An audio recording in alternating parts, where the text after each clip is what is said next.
And we're live at the Rock, Westfield High School. Welcome to tonight's broadcast of IHSA Boys Basketball on Hamilton County TV, presented by Logan Street Signs and Banners. Celebrating over 26 years. Come January, it's going to be 27 years for Jim and Company at Logan Street Signs and Banners. We're also presented by Noblesville Trophies, Community Health Network, Church, Hiddle and Antrim, Smith's Jewelers, One Zone, HCTV Calendars, and Logan Street Sanctuary in Noblesville. And good evening, basketball fans. My name is Craig Atkins, alongside Victor McCarty. We're live here at the Rock in Westfield. Boys basketball here on this Friday night, Hoosier Crossroads Conference action, and it's going to be one of those, I think, games that's going to come down to the wire. These teams are so evenly matched so far this season, Victor. Absolutely. It's a great atmosphere here inside the Rock at Westfield High School. Plenty of different activities going on tonight and celebrating the holiday season. But as you mentioned, it is going to be a hot contest between the Millers and Shamrocks, as it is just about in any sport between the two clubs. It's always a battle between 32, battle of the trail. But yes, the stats are pretty much dead even in points per game.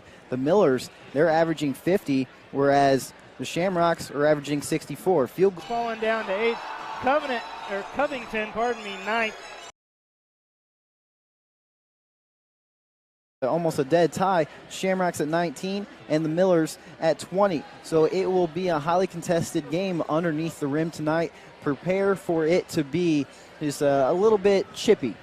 Yeah, it's going to be a little bit chippy. These kids know each other so well, and it's kind of crazy how their schedules mirror themselves so far. That's why we'll start with Noblesville, the visiting team. They opened up with the win over Shortridge on Thanksgiving Eve, followed by two straight losses by 18 to Fishers, 54-36, and then a nail-biter last Friday night at the Mill against Carmel, 45-40. But then they got back on track, 73-66, with that second home game last Saturday over the Anderson Indians. Westfield has done the same thing. They won.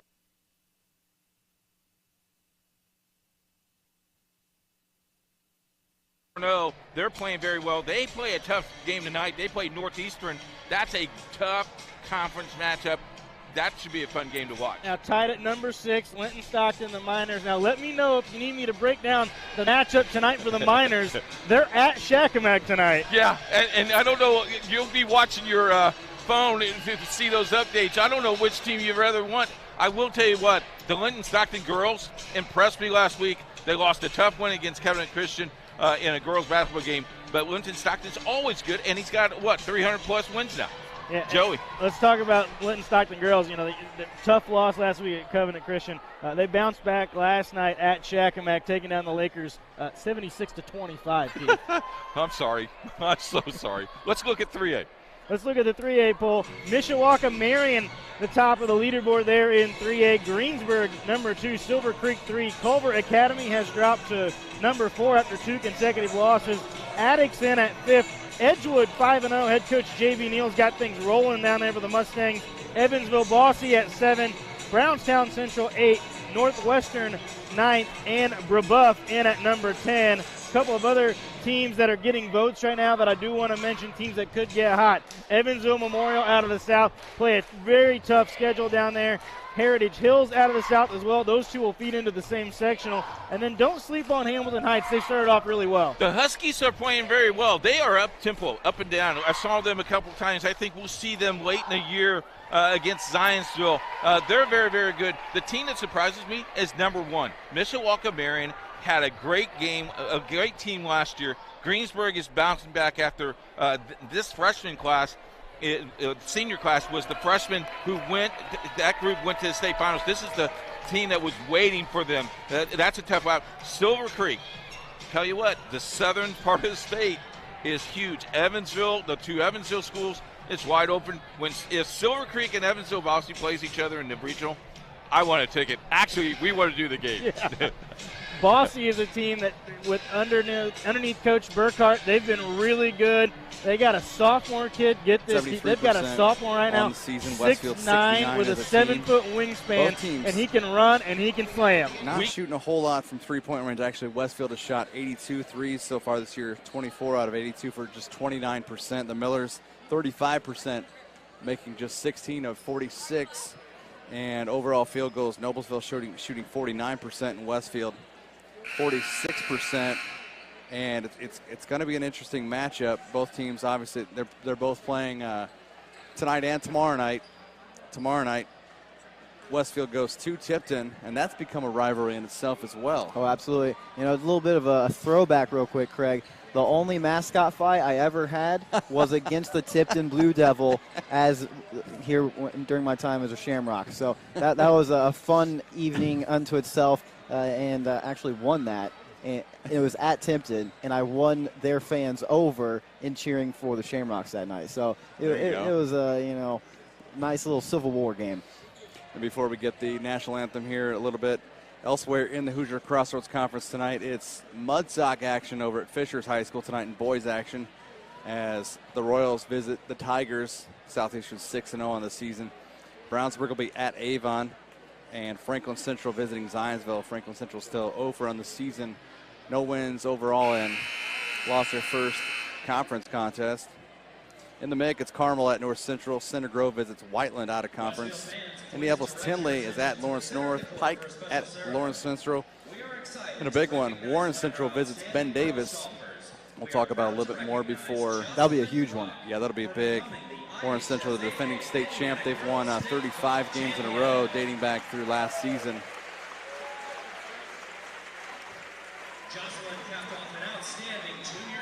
Right now on the court, they're honoring Jocelyn, who was the state champion in girls golf for the Lady Rocks. Right, and that's not an easy thing to do, to be the individual champ. Absolutely. We've obviously had, Noblesville, Westfield, Southeastern, Carmel teams go and, place, either win the team title or finish top 3.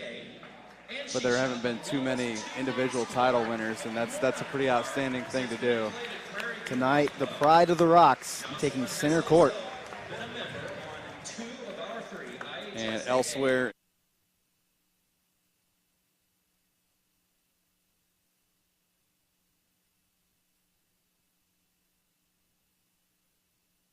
This week, Matt English, AD and basketball coach at Beech Grove High School, lost his battle with cancer on Monday. Matt was a respected colleague and advocate for high school sports in Indiana. The Indiana SRN sports team was privileged to work with Matt for 3 years while covering Beech Grove athletics. Our prayers are with Angie and family. We will all miss Matt and the pencil behind the ear. We'd like to remember Matt's family, friends, and the entire Beech Grove community at this time. So please join me in a moment of silence in Matt's honor. Tomorrow night, as we will stand and take a brief pause for our national anthem. Honor all of our veterans, all of those serving our nation at home and overseas, and we honor America. Performing tonight's national anthem, this is high school well-named sisters, Hillary Welch, and the 2016 Westfield Education Foundation Scholarship recipient, Kayla Welch.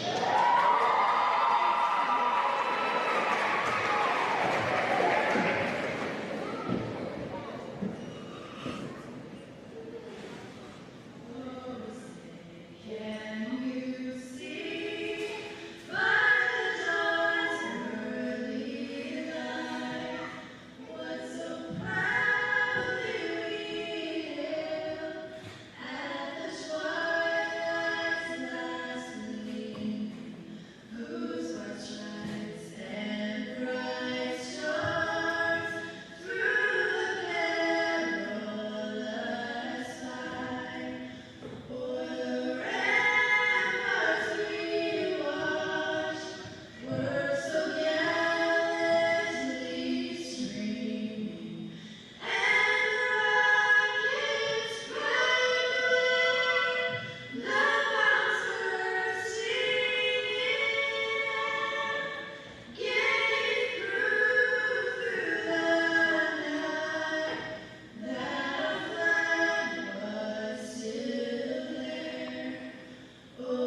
Wow, that was a great rendition of our national anthem as Victor tries to climb back down inside the table.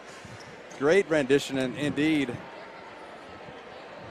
as we're getting ready for the starting lineups here at the Rock in Westfield. Glad you've joined us tonight. Craig Atkins with Victor McCarty and Lucas Lacone upstairs on the camera, and Will Wofford producing tonight's broadcast. And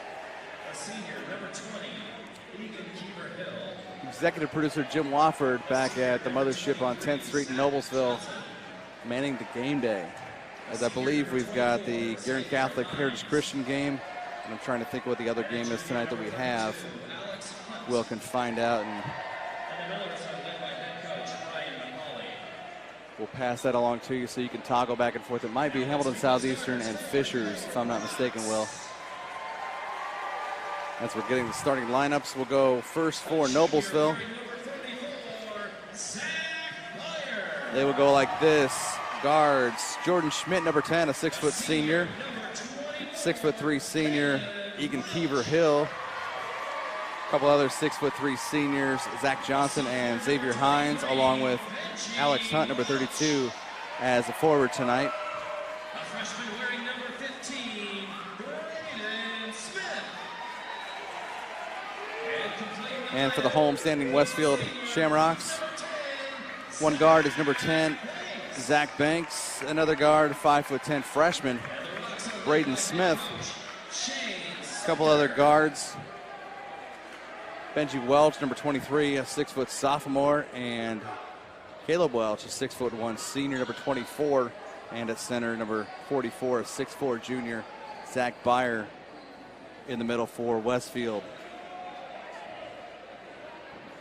Real quick before tip, want to touch on my Victor's key to victory for both squads here tonight. For the visiting squad, Noblesville Millers, we have take advantage of your second chances. You know you're great at rebounds, so make sure you're in there fighting underneath the rim. For the home team, Westfield Shamrocks, just simple. Limit turnovers, be patient, be confident. I say simple, but sometimes it's harder than what you ask for. But for Heritage Christian, number 11 at the top of the key. He's the straw that stirs the drink for the Eagles. Williams getting the offense set. Throw it into the corner there to Coster. Now they swing it out. Get it back over to Coster. As we mentioned, Keith, man-to-man here for Guerin Catholic to open the contest. Deep three, that one's short. Long rebound. It's batted out of bounds, and it's going to be Heritage basketball. Eckel had the opportunity. Got to be stronger with the basketball there. That almost slipped out of his hand. Got to be stronger with the basketball. They inbound there to Williams. Williams working out front against Godfrey. And get it back to Williams. They're going to look to get it to Eckel. I know he's not the focal point of the offense, but they like to work out of the post, and there's Williams on the drive, and his shot is no good. 1 minute in, it's 2-0 Guerin Catholic. There's Sills with the basketball. Now they swing it around over to Babilia. Now they get it down low. There's McGinnis working and power up, and he's going to score again. I tell you, McGinnis did a nice job of posting, squaring, and defending the ball as well early, 4-0. Looked like they saw a mismatch there from McGinnis and got it to him. There comes some full court pressure, and there's Eckel with a drive and a score. Nice little jab step. Babilia, he's number 3. He's going to run primarily a standard point guard position. Think John Stockton style from him. Gets it over to Sills, and now they're looking down low. They really want to pound it down low, it looks like, to McGinnis. How about Elkins over there on the sidelines? Almost knocked over coach. Little tight areas here at Heritage Christian. Now, Keith, you were telling me that a little bit of a makeover is going to happen here in a couple yeah, weeks. they're going to get new bleachers, and it's going to be nice. Michelle Spur and athletic directors won't get Christmas break. They have to work in the gym. Sills with it on the left wing now for Guerin Catholic. They get it to McGinnis. They try to bat it down low, and it's kicked out. There's Babilia for 3, and he drills it. I tell you what, good kick out. Set his feet, got nothing but twine there.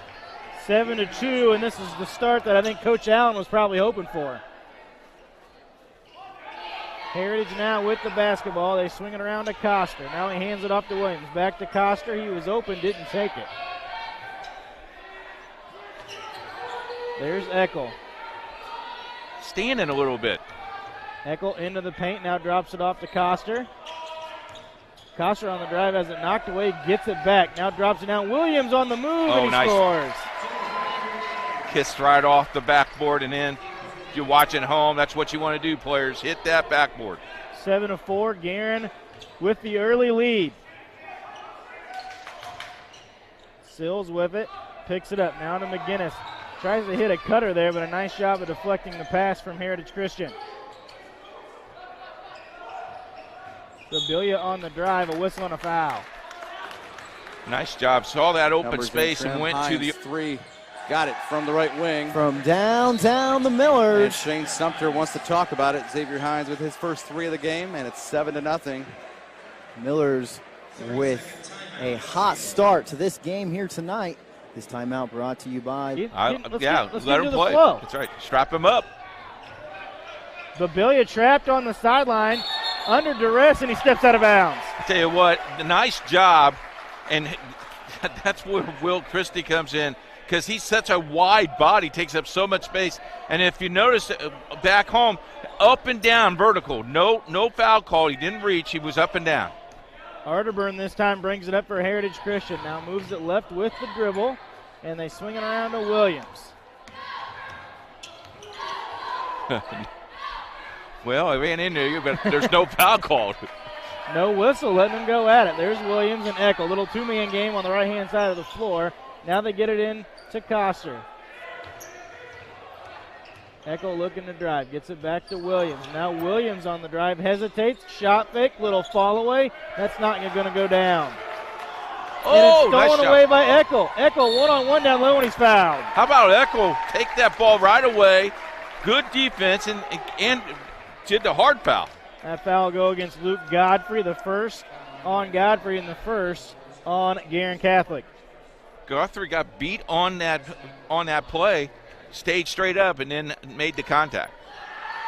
So Eckel at the line. His first free throw is good. 3 points so far for Eckel.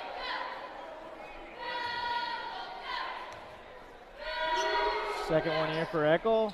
Nothing but net. Nice trip there for Harrison Eckel, and he's got 4 points, 2 for 2 from the line. Thanks to our sponsor, Kim Mountain Pest Control, a pest control pro for over 40 years. Give them a call, 317-4. Rocks getting back on defense. Looks like we're going to get a carry on that. Well, now 2 early turnovers by the Millers. Both since that timeout call by Sumter. Well, we've seen in the past how timeouts can be the momentum shift a team needs, but Quick pass by Welch. just Benji as I jinx it, off Byers' hands and out of bounds back to the Millers. 7-3 our score, 4:35 in the first quarter. Pretty decent crowd here. Kind of glad that rain stopped. They were talking about some possibly flash flooding. oh, And it's absolutely. December 14th. Well, I'm glad it stopped because I have a 5K in the morning. Oh, wow. Yeah, you don't want to run in that. Absolutely not. Keever Hill trapped by Banks. It's a good matchup with Banks on him. Johnson fades away. Basket's good. That was a picture-perfect fadeaway by number 23, Zach Johnson, and getting the and one for his squad. Johnson.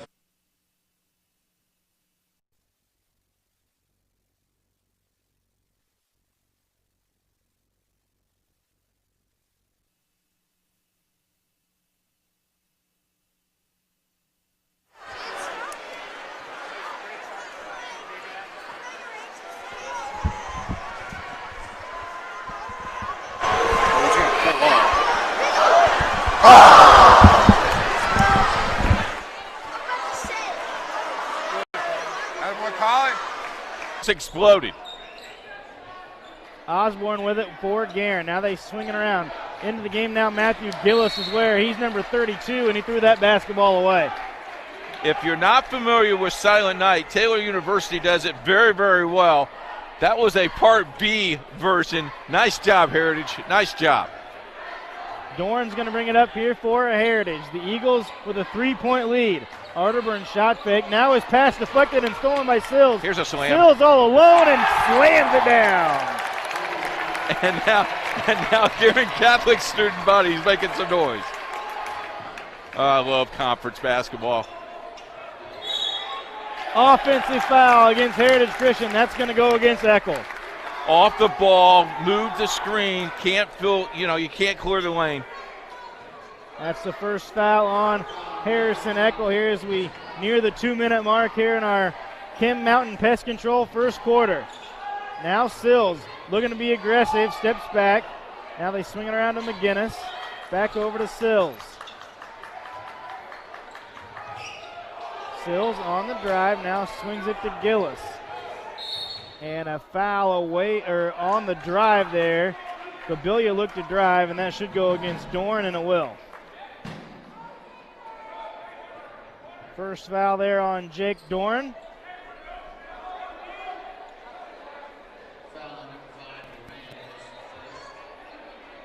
Osborne's going to inbound in front of the Heritage bench and gets it into Babilia.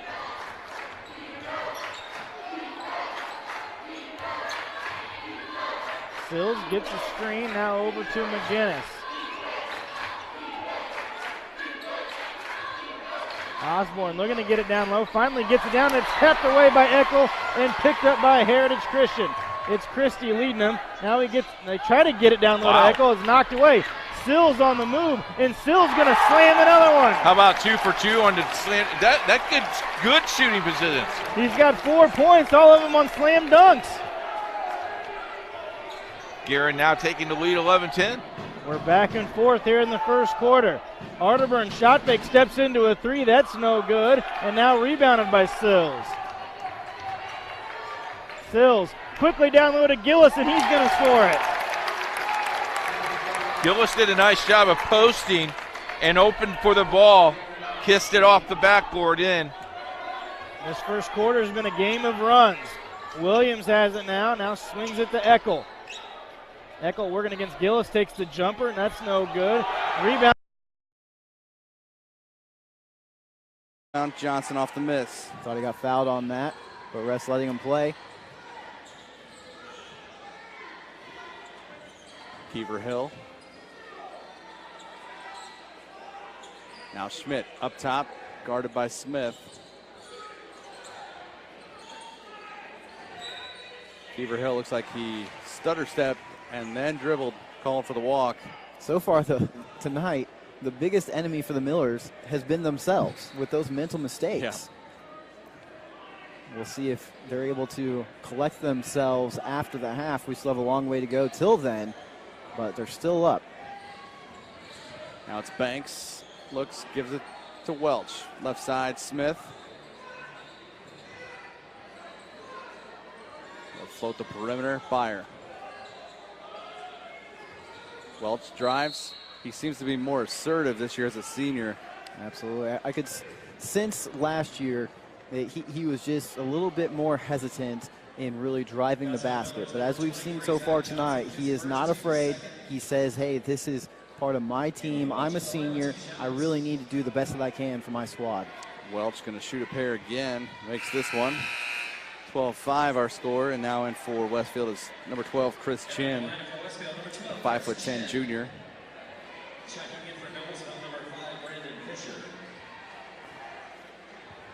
And that'll be a big size difference, where a 5'11" coming in for a 6'4".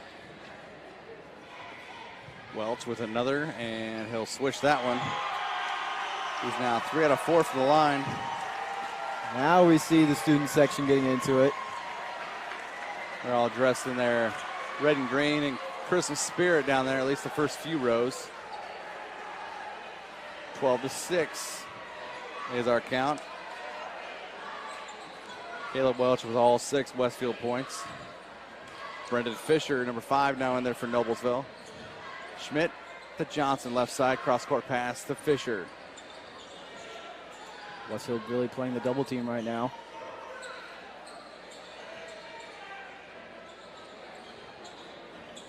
Keever Hill now back right side. Fisher 3, right corner, no. Back of the iron.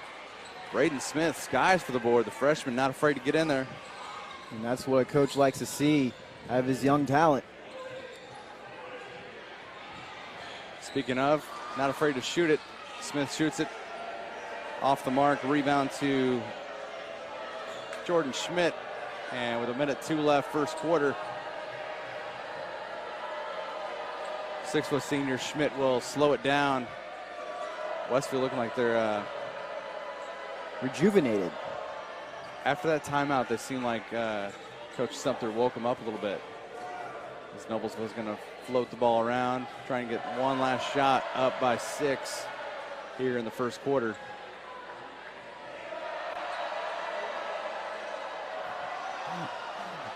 The fans getting a reaction out of the Millers.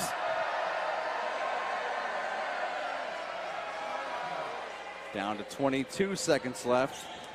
Kiever Hill takes it on himself and he drives. Looks like a foul on Camden Simons. That was a great fake pump by the Millers, being able to draw the foul. Probably something that Westfield didn't expect with 20 seconds left on the clock, but that'll be Simons' first foul. Third on Westfield. Kiever Hill will shoot a pair. In and out for the first one. And Kiefer Hill is 88% from the free throw line this year with that first miss. That's one of the few that he's missed. Second one up, good. It looks like Hines checking in for Zach Johnson, rather. Shamrocks 13-6. We'll have just about 19 seconds to see what they can do left in this first quarter.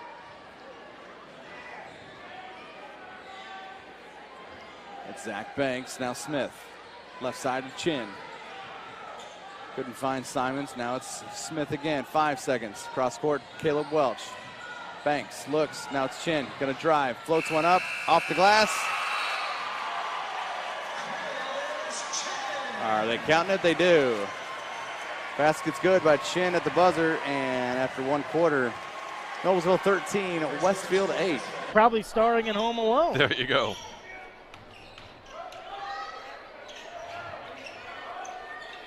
Babilia, another three from the right wing, and that's not going to go down, and rebounded by Heritage. Williams hesitates, now gets it over to Doran. They hit Arterburn, a little 15-foot jumper, and that's good. Fourth point of the night for Arterburn, and Heritage Christian retakes the lead by 2.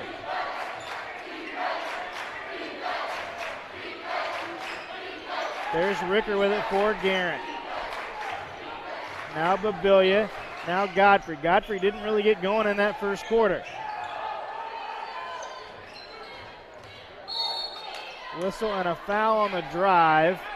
It's either going to be Arterburn or Doran, and it's going to be Arterburn. Yeah, you know, once you get to a drive and you get to that circle, you got hands on him, that's going to be a whistle. Good call by the official. I tell you what, I'm very impressed with both of these coaches, not letting these kids play, not calling a timeout, letting them get in the flow of the ball game. 15-13, 6:36. They have not been involved other than in between breaks. These kids are filling this out themselves here. That was the first foul on Arterburn. McGinnis and Sills came back in for Guerin at that whistle. They swing it around to Sills, now back into the post.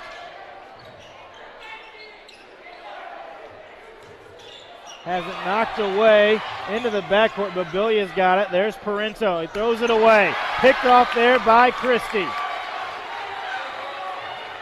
Christie, Williams, open three, got it. Oh boy. Whistle and a timeout by Coach Allen. And a good timeout here as Andrew Williams steps right into a three and drills it in Heritage with a 5-point lead And here like on Chris Indiana Chin SRN.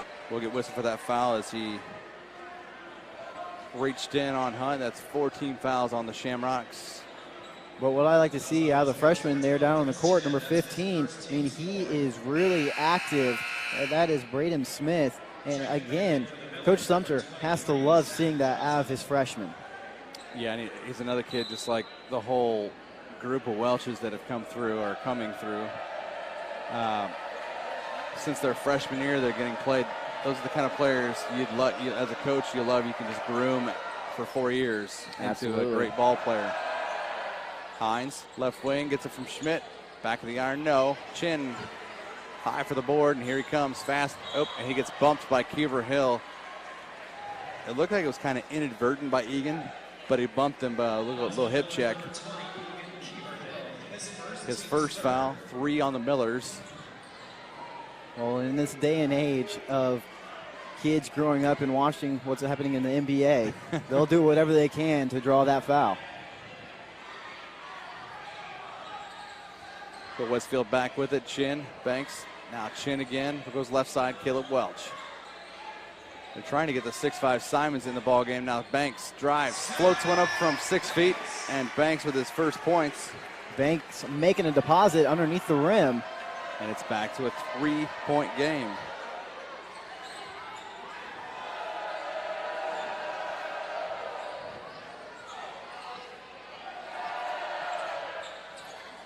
Miller's playing the perimeter ball right now. Shamrock's not letting them drive in. Floats it across. Fisher. Now back out. Schmidt to Fisher. He'll float baseline to Johnson. Corner 3. Going to be off the front of the iron. Hines corrals the rebound. Back out, and Caleb Welch steals it underneath the baseline. Westfield trying to make quick work of it to get back in this ball game, and Johnson tried to steal. Smith pretty quick, gets it back the other way, and now batted out of. On the move, gets it. Christie for 3, and Sills flies out of nowhere and blocks it out of bounds. Got another update for you. Central Christian leads Bethesda 15-9 at the end of 1. Our trivia question, can you name the first high school boys Class 2A champion? If you know it, tweet it at IndianaSRN, hashtag Aspen Creek Grill. Here's your clues. They played the game in the RCA Dome. The team was 21-6, and their mascot was the Tigers.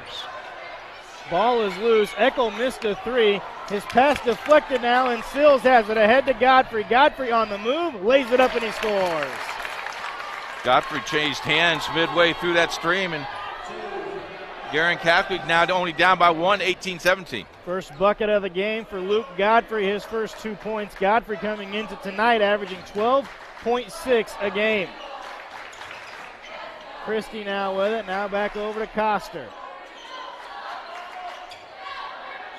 Williams, as we talked about, Keith, Heritage Christian will take their time on the offensive end. Yeah, and they want Williams to handle the ball most of the time. Christie, a one-handed scoop layup, doesn't get it to go, and it's rebounded by Guinness, and then a foul is going to go against Christie. I think Christie lost the ball going up that and really almost forced it in.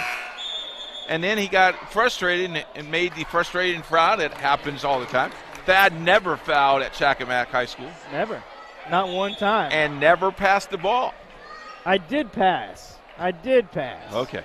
Now Shot a lot. But my job was to shoot it, Keith. Okay, all right. Okay? All right. My job was to shoot it.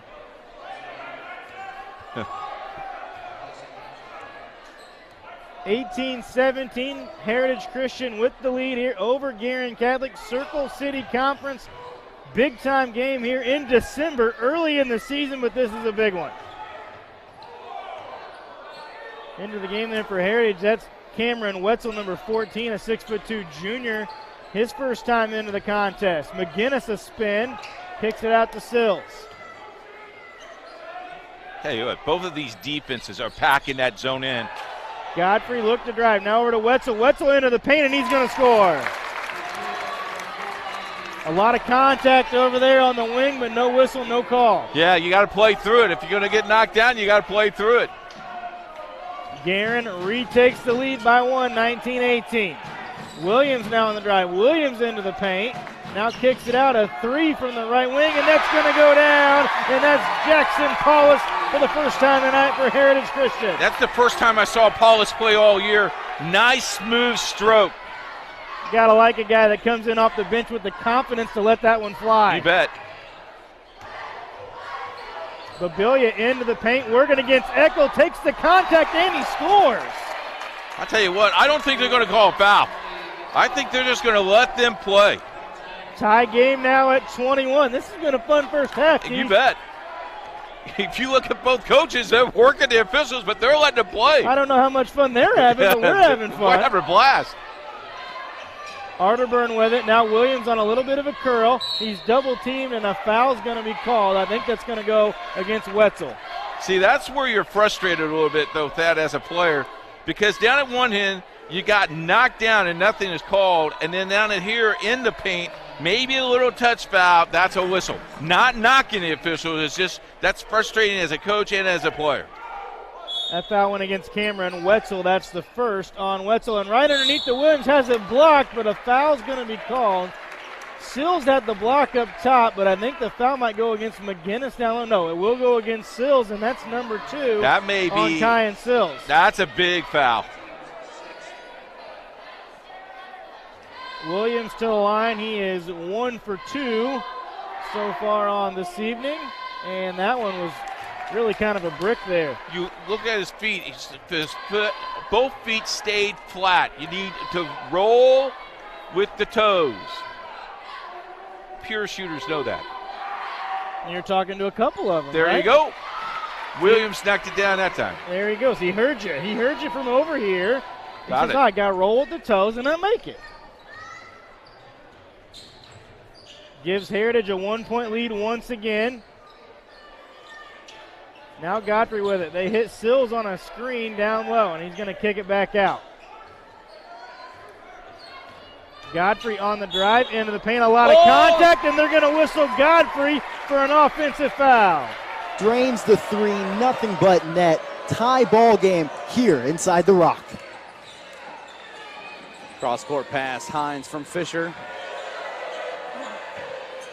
Hines, 3. Sky for the rebound is Eli Patchett. Shamrocks have a real opportunity now to take the lead, their first of the game.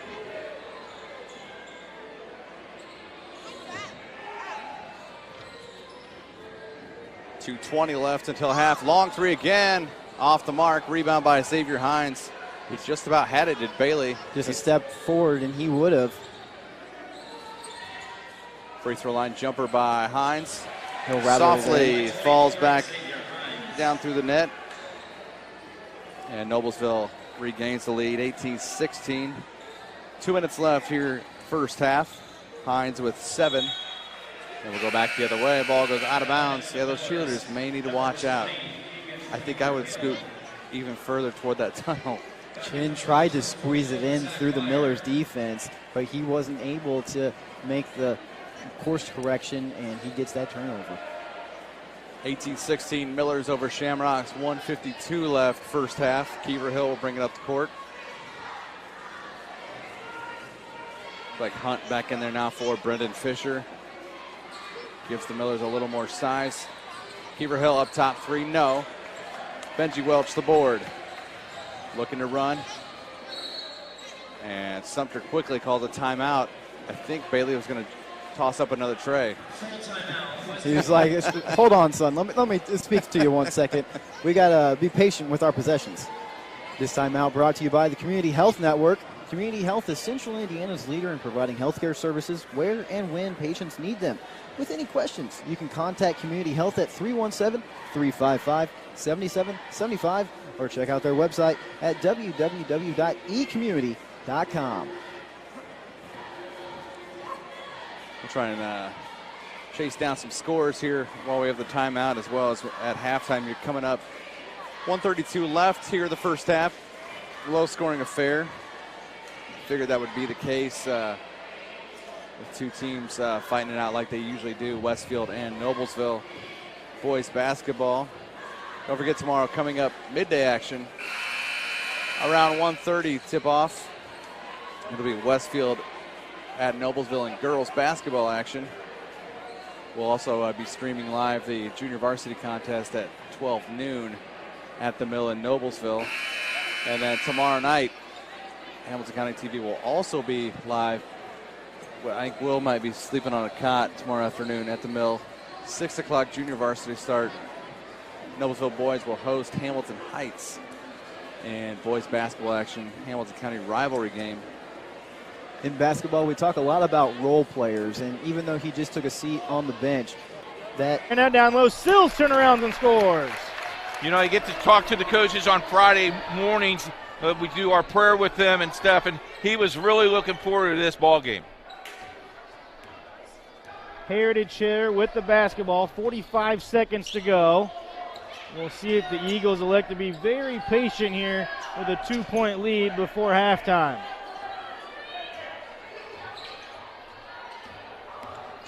Arterburn, now he's going to hand it off to Williams with 30 seconds. Sills is going to come out and check Williams. Now Williams on the drive into the paint, picks it up. Now they get it back to Williams. Arterburn driving the baseline underneath, kicks it out to Eckel. Eckel looking to drive, now kicks it out. 15 seconds. Arterburn, and he dribbled on the baseline out of bounds. Boy, I tell you what, you force him down there and you got to take that happy feet. Could have got called for travel or stepped on the line, clearly stepped on the line. Great position by the official. Quick sub there for Guerin. That's Matthew Gillis back into the game. He replaces Parenteau. This thing could be tied at halftime. 10 seconds here. Guerin with the ball. Fabilia has it. Moves it to the left. Now 4 seconds. Sills has got to get a shot away with 2. A deep 3 from Sills. Short and no good. And that's going to do it here for our first half. At the break, Heritage Christian 27. Guerin Catholic 25. We're going to be back with our Lawrence Baking Company halftime show in just a couple of moments. Yeah, I mean, I would say 8 times out of 10, you're going to get fouled going up for that. Exactly. 25 seconds left first half. 18-16 Noblesville. They're trying to pad this 2-point lead going into halftime. The Shamrocks do not like it when Schmitty has the ball for the Millers. He's so quick. And I think tonight, again, in the fourth quarter, the Shamrocks will really be loud because he is the man. Miller's going to move. Schmidt, right wing 3. Got it at the buzzer. Keeverhill gets it to him, right wing. 3-point basket's good. I was just about to say, he's the man the Millers want with the ball when it comes down to the last second. And what do you behold? Gets it right there with that 3 from the pocket. And at the buzzer, his defense. Guarding Etherington will be hard because he is a multidimensional player. His shooting and driving is going to be a very big problem for the Fishers defense. Noah Smith will be another key player for the Hamilton Southeastern Royals, as his court vision is one of the best on the court. It's just he loves getting these players out in transition, and he creates open shots for the players on his team. On the flip side, Willie Jackson and Terry Rozier are the dynamic duo we're going to look at today. They love to run the pick-and-roll offense, and that's what they're going to be looking for tonight.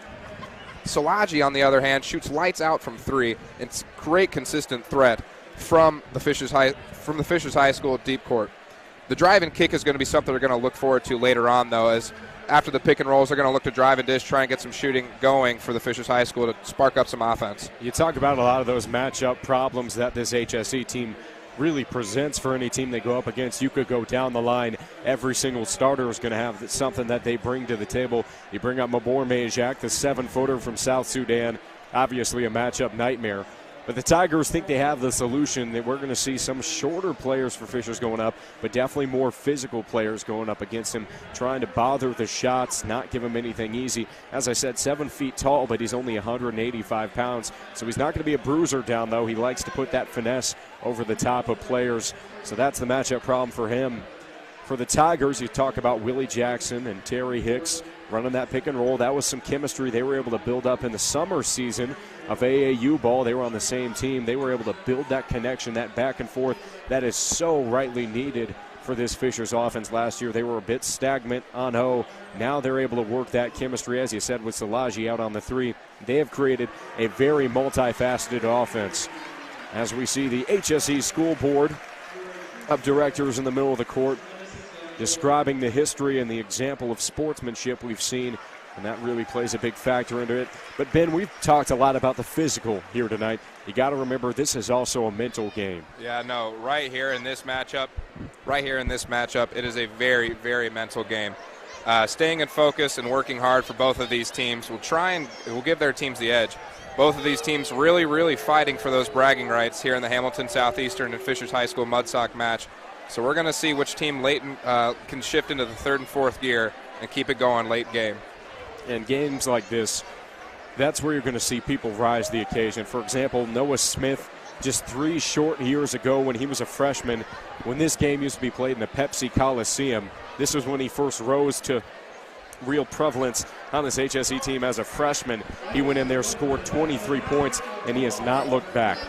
So this is the type of game that can make or break a high school career. Same is true for Willie Jackson, especially in last year's matchup where he dropped 17 and had a great performance, getting dimes left and right in that one, and that really boosted him for the rest of the season. So, Ben, this game right here is indicative of what the rest of the season might turn into as the crowd erupts as the home team Tigers hit the court. Yeah, like we said before, all the Tigers need is a win here to beat the unbeaten Royals, and that could swing the season around. They'll be a positive 4-3 team led by Coach Matchmore, and all they need to do is get a win here, and this could really, really be a turnaround game for the Tigers. They need to stay focused, keep a mental capability, and be physical and strong with everything they do, and who knows, maybe this could be a turnaround season. I'll tell you what, it is positively deafening in this stadium. We got the pep band in attendance, and it is a sold-out crowd.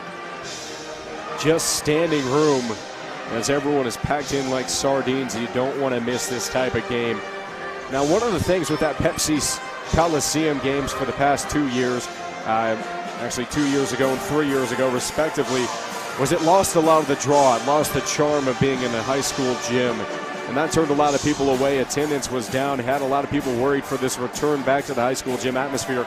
And I'd say those fears were unfounded. Yeah, both student sections filled to the brim, not an empty seat. Even the parents are shoulder to shoulder bumping in with each other. Kids are standing around the stands. This place is packed tonight, Joey. They've had to turn people away at the door, which is something almost unheard of. Fisher's basketball has had some troubles with getting attendance, but none here tonight. As now they have the crowd, they have their platform, they got to make it count. This is when they show off that skill they've been working on all off season long. This is what it really comes down to. Yeah, well, like we mentioned before, too, this regular season game, but means much, much more. This is one of the most heated rivalries, whether it's basketball, football, or baseball, in the state of Indiana, if not the biggest. So this just could give the teams the biggest highs, or they could put them at their lowest lows. So right now they're just going to try to stay focused in at this loud crowd here tonight at Fishers High School, and we're going to see what this kind of matchup gives us tonight. I got the chance to talk to a couple of Fishers players. Roman Molden, one of the senior leaders for the Tigers. He told me this is like a win or go home sort of mentality. That's what they have here. It's exactly like the postseason, because if you lose this game, bragging rights go to the opposite team. Bragging rights obviously so important when you're just a mile away. Everyone's connected somehow. It's so important that they get this win, especially for pride's sake moving forward. Yeah, like you said, a lot of these players in the past have played with each other before. I know that some of the Tigers and some of the Royals have played with each other in junior high games. So some of these opponents are friends. So, I mean, this is going to be a huge game. As both teams make their way to the bench, awaiting the starting lineups and national anthem. We'll be right back on the Fisher Sports Network after those with coverage of the 2018 men's basketball mud sock matchup. We're probably going to need to turn up. We're probably going to need to turn them up.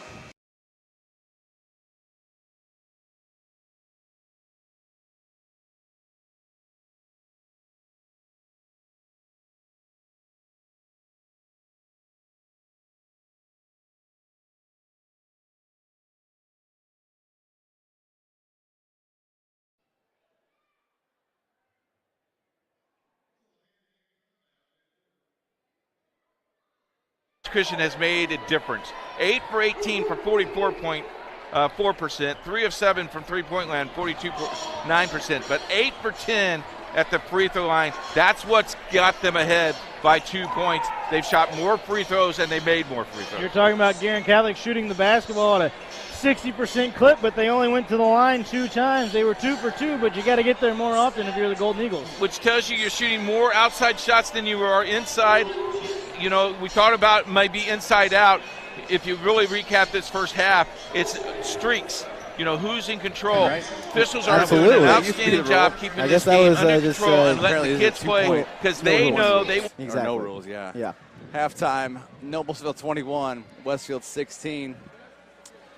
leading the way for Westfield here in the first half. 5 points off the bench, actually 6 points by Caleb Welch, but 5 off the bench by Chris Chin. 3 out of Jarrett Bailey from a long deep 3, and Zach Banks with 2 points. Noblesville, 14 of their 18 points coming, 7 each out of actually 14 of their 21 coming from Zach Johnson and Xavier Hines. 6 points from Jordan Schmidt, including that buzzer-beating three-pointer from the right wing as time expired the first half, and that gives Noblesville a 21-16 lead here at the half. So we'll try and chase down some scores. Coolest thing I showed you at halftime on Twitter. Let's see if I can pull that tweet back up. I believe it's Jim Self, athletic director at Hamilton Southeastern. The doors in the first half were shut at Fishers High School. It is a sellout for the Mudstock tonight, and it gives me chills because, once again, that's another instance of that's Hoosier hysteria. Absolutely. The gym's sold out. There are no more seats to be had in the gym, and that's got to be something bad in a way for an athletic director to have to turn away people. But obviously it's a good thing because there are no more seats left to be sold. Absolutely, and safety is the number one thing of importance. But you mentioned it, the history of Hoosier hysteria, and really the team that has embodied that over the past handful of years is up in Taylor University when they have their Silent Night event every year. Yes. And the crowd is silent up until... You've been? I have not been. I want to go. Now, I went to Huntington University, so I had a handful of friends that did indeed go. I just never made my way down there because I was broadcasting our own games. That would be that night as well. But until the 10th point would be scored, the whole crowd is quiet, and then just a ruckus, roars from the crowd. And it is really a sight to be seen. It attracts enough attention that every time they do. Third quarter, Guerin Catholic with the ball to start our third quarter, and that's Sills with it. Gets it over to McGinnis and now over to Godfrey. Godfrey looks to drive, picks it up, and now kicks it out. Sills a deep 3. He hasn't got any of the deep ones to go, but an offensive rebound for Godfrey, and we've got a tie game. Godfrey just strong, and he was hoping he could get contact, but that backed away from him. It's our 5th tie, 27. Arterburn now has it. Now they get it into Coster. Dorn's going to start the second half here for Heritage Christian. That's Dorn with it at the top of the key. Dorn on the drive, swings it over to Eckel. Little 17-footer, and that's not going to go. Rebound was knocked away. Oh! They're going to say it's going to stay down here with Heritage Christian. Coach, your thoughts? Coach Allen is very beside himself. That he's down there, I'm up here. But, okay. And that call results in 2 points for Heritage Christian, and the jacket comes off for Bobby Allen. He is not pleased. Wow. And you think about a game that's going to be low scoring, low tempo, not a ton of possessions, a one-possession game possibly here, and this could cost Guerin Catholic 3 points. And it did. 29-77, 7 minutes to play, third quarter. They're making a concerted effort here early in the third quarter to get Sills involved. Every offensive play so far has run through him. There's a little downscreen for him as well. Now in low and a bucket. They're going to say the foul was on the floor, however, as Gillis made that move. This foul's on Eckel, his second. And there's your call that you needed. But you don't cut the basket. Johnson, you're going to put him right into the hands as pass goes to Caleb Welch up the court. Zach Banks lost control, almost stepped on the baseline. Now it's Welch, tries to make a move on Kiever Hill. They'll bounce it back out. Banks probably should have gone up with that ball there on the baseline, but he'll shift it back out. Quick passing by Westfield, three-pointers good. Caleb Welch with the 3, knocking it down, nothing but net. That is the patience I was mentioning the Shamrocks have to have if they want to come back into this game. Point now, 19, excuse me. Caleb Welch with his second 3 of the ball game. He's got 9 down low. Johnson high off the glass from Alex Hunt, and it's back to a 5-point game.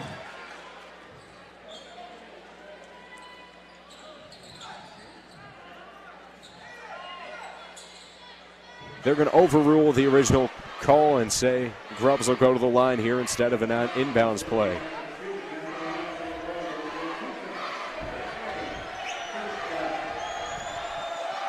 Grubbs on the season and has had a decent year from the free throw line as he gets his first opportunity. Long arms it off the back of the rim and misses. 63% on the year for Grubbs here from the free throw line. Misses the first one. See if he can come back and get the second one here. Trying to break the lid off the basket in the early goings. 7:25 to go in the first quarter. Nobody's been able to score with one possession apiece as Grubbs is trying here with his second. He hits that one, goes 1 for 2 from the line, and now the Royals first down the board. Yeah, you can tell that Grubbs is off by the student section. The student section was going very crazy in the background. And again, that's going to be one of the factors as Willie Jackson turns it over. Noah Smith trapezing his way through there. He's fouled on the way up as he missed it. So feels like deja vu as he'll head right back to the line. Too early turnover here for the Tigers. They can't do that, be turning over the ball, because the Royals will want to be playing in that fast transition defense off the steals. The Tigers really got to be a little more patient with it, calm, and not turn the ball over as much. Smith misses his first, so he's a little rattled by this student section as well. The Tigers on the year, they're averaging around 12 turnovers a game, and they've already had 2 early ones. That is just feeding the beast that is the fast break offense for the Royals. Smith stays in pattern. He goes 1 for 2. Smith on the year, following exactly what he does. A 52% free throw shooter, goes 1 for 2. Gives the Royals a 2-0 lead here early on. A tough full court press for the Royals. Tigers able to break it for the moment. Hicks in the middle. He's got Majak coming in on him. They're going to say he made contact, so it feels like we have been living at the free throw line so far, as now this is the 3rd trip total, first one for the Tigers. Yeah, the free throw line is going to be huge tonight for both of these teams. All the noise in the stadium, they got to be able to cancel it out and just focus on getting points and capitalizing for their team. Hicks misses the first one off the back iron. Too much power on that one. And not a trend you want to keep up, especially if the Tigers are the distinct underdogs here. You got to keep up that free throw shooting percentage. He hits his second on the year. That's about average. He's shooting around 40%. Tigers double team.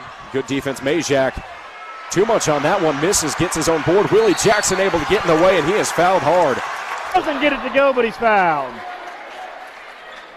Strong move there on the pass received by Jake Dorn, and he's to the free throw line. This is on Godfrey, which is his 3rd.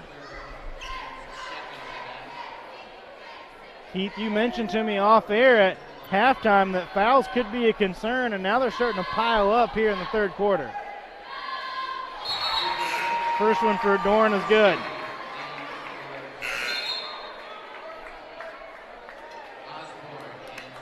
Osborne coming in there for Godfrey, as Keith mentioned, with 3 fouls now.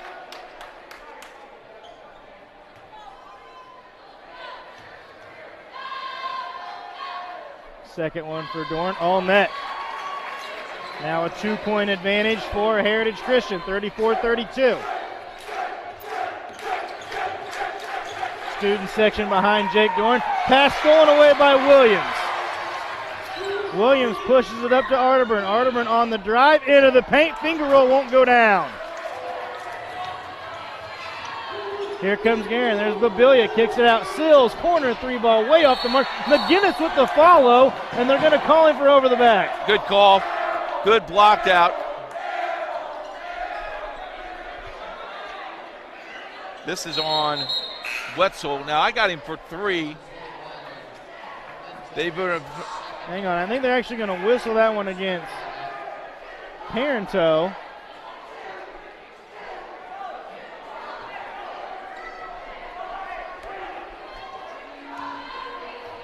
Key possession here for Heritage Christian, Thad, early in the 3rd quarter. Whistle and a timeout by head coach Jackson. Hines, left wing 3 again. No. With that timeout. Flat on that shot. 34-32. Heritage Christian with the lead. 4:33 to go.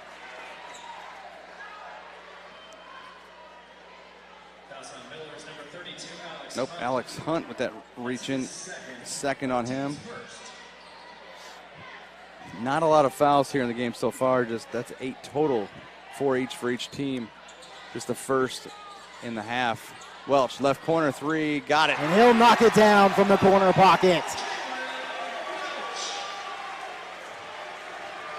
Score now 29-28. Miller's only up by 1. Caleb Welch with 3 3-pointers this quarter to lead all scorers with 15 points.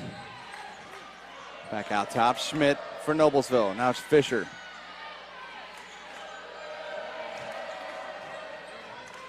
Miller's being patient on the outside. Schmidt looking to reset. Drives. They're going to call a reach in, but I think that was a deflection by Braden Smith.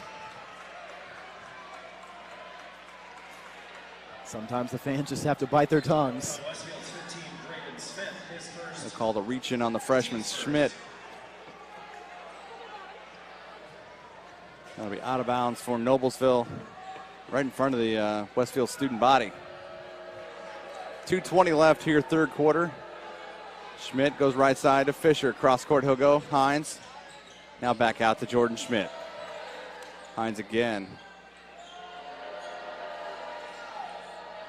Westfield students booing. They just do not like number 10 tonight. Down low, up off the glass and in by Johnson.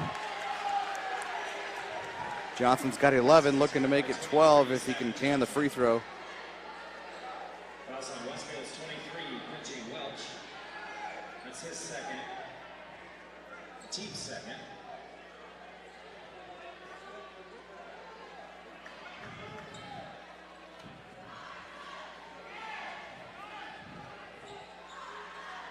Johnson's free throw up and good.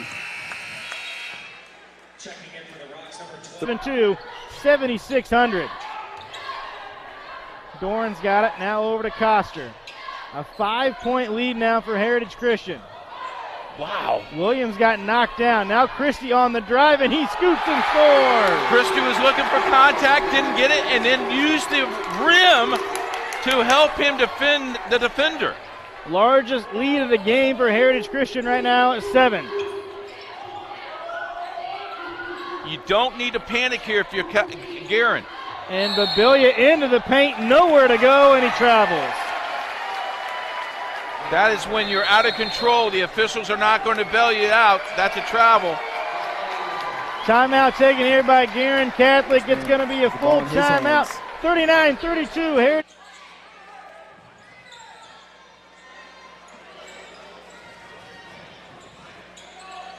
Down to a minute 10 left, third quarter. Chin, right side. Check that left side. Now it's Banks. Smith, long three, off the mark. Saved by Caleb Welch, and looked like Chin tried to save it here on the sideline. He steps on the sideline, turns it back over to Noblesville. 1 minute left, third quarter. Looking like a game of volleyball. Ball getting some airtime.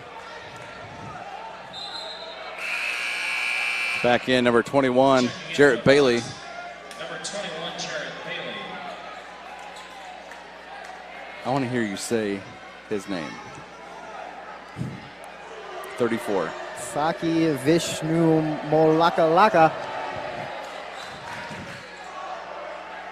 Just wondering if he's going to get in the ball game tonight, so we can say that name. I'd just like to call him Vishnu. Okay. Yeah. Sometimes you have to abbreviate in commentating. Maybe they just call him Vish. There we go. Vish the Swish. That looks like he played some JV. Down to 25 seconds. Noblesville trying to hold for a last shot. They've got a 1-point lead right now. Shamrocks have to be careful not to fall asleep on defense. Prevent that last second shot. It's like cross-court pass. Fisher. Now it's Schmidt. Back center circle. 10 seconds to Fisher again. Cross-court. Hines. Left wing three. No. And they're going to say the rebound deflected off of Caleb Welch. He's fighting his case, but Noblesville basketball, 4.0 seconds left. 20, Egan Keever-Hill checks back in, and he will inbound. Look for the Shamrocks to step up their defense in this last 4 seconds of the third quarter. Inbound, deep in the backcourt, it's Hines. Corner, Three on the way by Hunt, no good. And through three quarters, Noblesville 32, Westfield 31. To back away a little bit. That's the second foul on Will Christie. Team's fourth. Babilia brings it up there for the Golden Eagles. There's Osborne, now backs it out. Osborne back into the paint, and a lot of contact and a whistle and a foul. They're going to call this on Christie moving his feet. Yep. That will be on Christie, and just like that, he picks up 2 fouls, and now he's got 3. And Coach Jackson can't believe it's on Christie. Pick somebody else, like Dorn or somebody that only has 1 foul. Osborne to the line. His free throw is no good. You know, Guerin Catholic has missed a lot of free throws tonight. They're going to the line very minimum, and they're not knocking them down. You got to knock them down. Osborne's a 5'9" senior coming in tonight, averaging 6.4 per game, and there's his first point tonight on the second free throw attempt.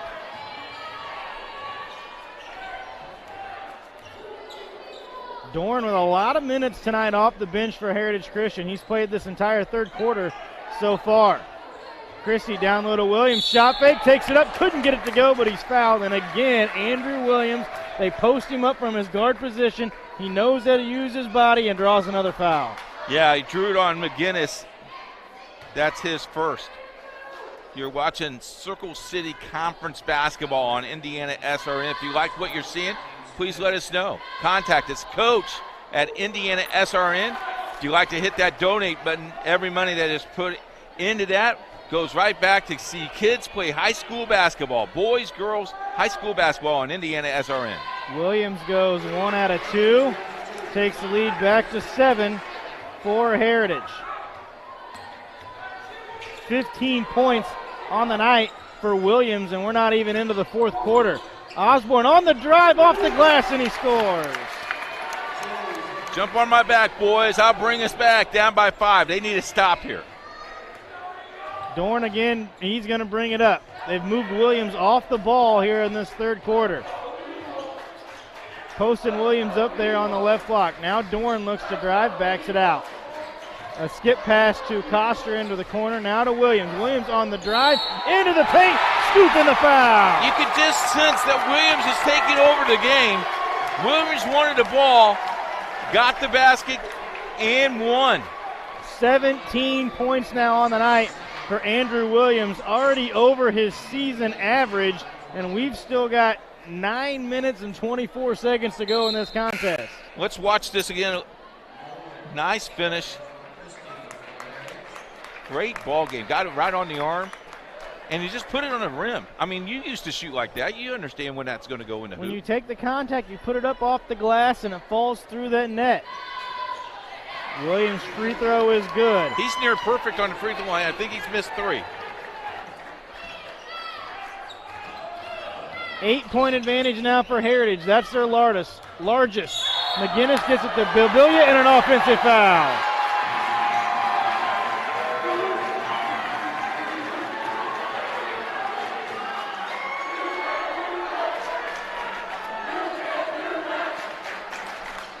Well, the charge call, I've been known to hold that basketball for a while and hand it to the official. You also say, I think you blew it. Dorn's got it there for Heritage. Now to Williams, and there you a go. whistle and a foul away from the basketball. I think a moving screen is going to be called. On Nolan. Nolan cleared the lane, though, Thad. If you watched it, he cleared 2 guys away from the lane. That's a good call. I mean, that's an easy call. That's the first on Nolan, and the scorers table they're going to let the referees know that I believe they're in the bonus. But that was a player control foul or an offensive foul, so that no free throws on that foul. 1 minute to play, third quarter. Big quarter for Heritage Christian. See if Guerin can get a little spurt to close out this period. Babilia on the drive, reverse layup, and he puts it in. Got the crowd in it. Lead back down to 6.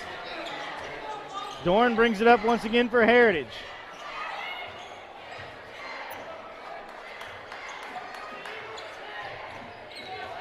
Dorn wisely looks to drive, then backs it out. 25 seconds to go here in the quarter.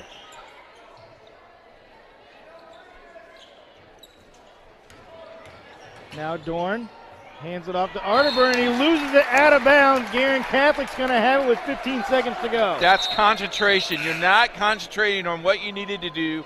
You got to look the ball in your hands. You got to put the ball on the floor. You have to dribble. If you're looking to your defender, you can't.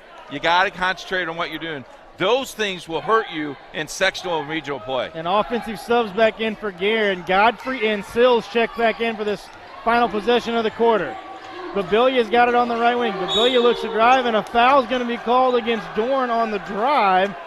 That's going to be number 4 on Jake Dorn here. 6.3 to go here in the third quarter. And Dorn's asked the official how. Well, you just grabbed him.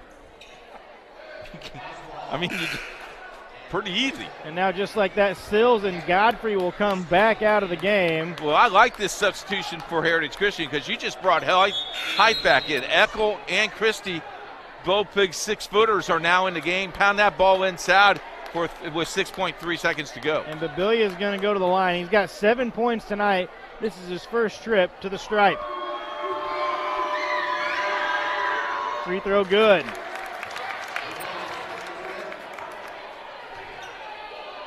Another big free throw here for Babilla. Try to get this lead down to 4. How about the kits that Guerin Catholic has, the Nike purple? I like that. Free throw no good. Rebound is loose. It goes out of bounds. It's going to be Guerin basketball. A little contact down on the floor. Ball kicked off your leg. It's Guerin's ball. And just like that, Godfrey and Sills quick off the bench to the scorer's table. They want to get back in here. 4 seconds on the clock. The lead is 5 for Heritage. Smart, getting Eckel out of the game because he has 3. You don't want him to pick up his 4th. You need him the 4th period. Parenteau comes back in for Guerin as well. Osborne comes out. The official's looking for a towel. Hey, don't forget tomorrow night on the internet radio, have another Circle City Conference game. Big one. Yeah, Babuff taking on Covenant Christian. That's a 7:30 start. The rookie gets the call. How about this? Chris Simmons, the rookie, gets the call for the big game. Working with myself, everybody else has the night off. It should be a very interesting game. Godfrey's going to inbound, gets it down low to McGinnis, who scoops it up. It doesn't go down. It's rebounded by Williams, and he doesn't get the shot away. Schmidt makes it. The freshman with the 3. I got to say, he's not going to be a freshman forever, but that's his nickname to me. Braden Smith coming in, no fear, staring down the defense, getting that 3 and the and 1. Smith with his 3rd tray of the second half gives Westfield a 3-point lead, and he gets 1 free throw here, makes the new fashioned 4-point play. He's got 10, and it's 40-36, 4:06 left, fourth quarter. Well, I heard coming up that the Shamrocks at the middle school level, once they get to high school, they were going to be some contenders. And right now here tonight, Braden Smith, the freshman, he is proving that fact. Now it's Noblesville back the other way. Egan Kiever Hill, Schmidt, now Johnson. Cross-court pass to Hines. They'll float the perimeter. Kiever Hill. Left side, it's Schmidt. Thought about a 3, no. Down below, Johnson up off the glass. The battle underneath the glass. The Millers have won that thus far tonight. And Banks coming up at the top of the key. Johnson's got 15 points. He and Hines with 15 for 30 of Noblesville's 38.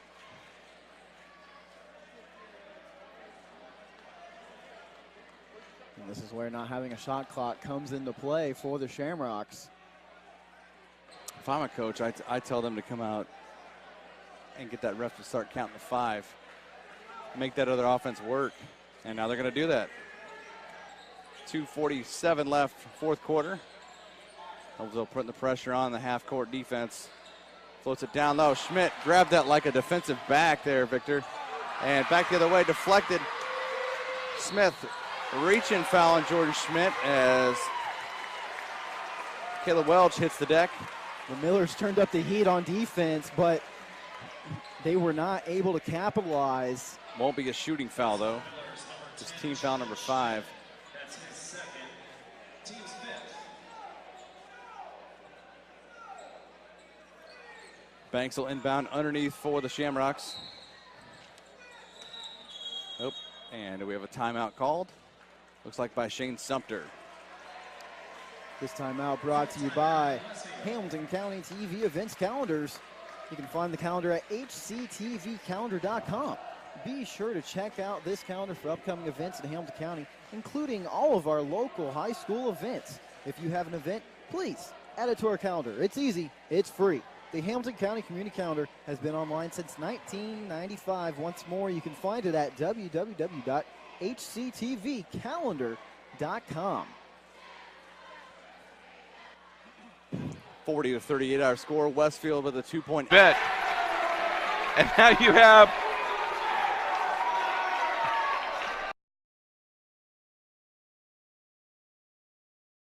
They need to answer back. Got to keep it within single digits. Keep it within single digits. Right now they're down by 6. Still very much in this one. Kicks over to Long. Long thinking. He gets it over to Salaji. Salaji at the volleyball line. Back over to Jackson. Trying to find it to Simmons inside to try and break this impenetrable zone. Jackson's looking for these screens that he's been getting all game, and he's just A couple weeks ago, might have I don't know. We might could be looking have at another one. Exactly right. Let's put it out there and hope it happens. Christie's got it out front for Heritage. He's a big guy that can handle. Now Christie on the drive into the paint, kicks it out to Coster, back to Christie, open three, and he drills it. Wow, most coaches would not want a 6-footer to shoot the three-pointer, but he's got the green light. Got a timeout, got a full timeout coming. We're going to keep it right here for you on Indiana. Shamrocks have to be careful not cross the timeline.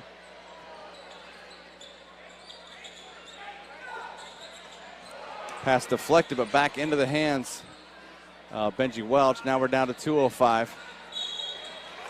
Common foul, Alex Hunt. Still no free throws. Next one will be free throws, as that's foul number 6 on Noblesville. Miller's 32, Alex Hunt. That's his third, team's sixth. Shamrocks will inbound the ball. But they just have to be careful. Almost 2 minutes left now. They do have a 2-point lead, but it could go away in a flash. Schmidt comes out to take Banks. Quick feet by Schmidt. Now it's Caleb Welch. Towards the end of the game, it's a chess match. Hand up there. Shane Sumter calls timeout because he was that close to getting a 5-second count, with Schmidt reaching his hand up close to Caleb Welch. Got to be careful in time, man. IndianaSRN.org, IndianaSRN, where you're always in the game. I'll be able to fit that right in and watch a little IU Butler in the afternoon, and I'll just flow right into watch the Boilermakers play. I got plans in the afternoon, Keith. I'm making no appointment scheduling for Purdue, okay? All right. Sills got it top of the key for Guerin. Now over to Godfrey. Into the paint. McGinnis turnaround jumper goes down. The people you want to touch the ball that time. Coach Allen's got to be pleased with that possession out of the timeout. Lead back down to 3. Doran back into the game for Heritage. He's got 4 fouls. Number 5, Williams on the drive, whistle and a foul.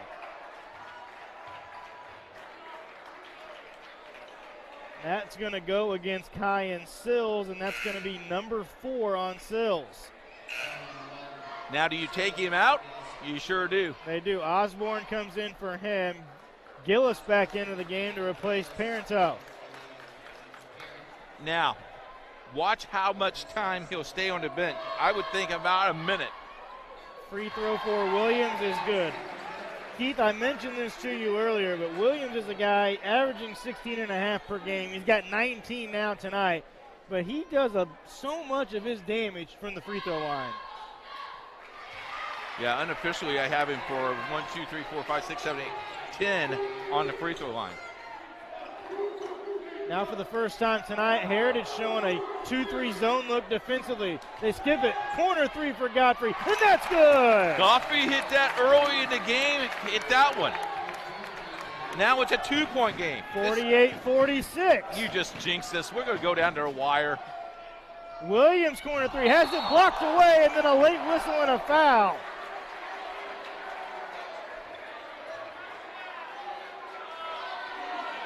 McGinnis looking as I tip the basketball. It's not football. It's not like a pass interference. Even if you run into him after you tip the ball. Shane Sumter calling all Shamrock fans to get on their feet. They need him here in this last minute and a half. Schmidt now to Fisher. Left side back to Schmidt. Long three. Xavier Hines tried to bank it in. No. And Banks with the rebound. He'll march down. Reach and foul on. Yep, foul's on the floor. Right about the elbow on Brendan Fisher. Shamrocks have a 4-point lead. Going to the line now.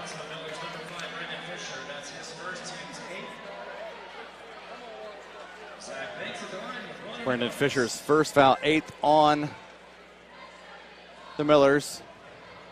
Banks will shoot again. This one's up and good. Senior coming in clutch for his team here tonight.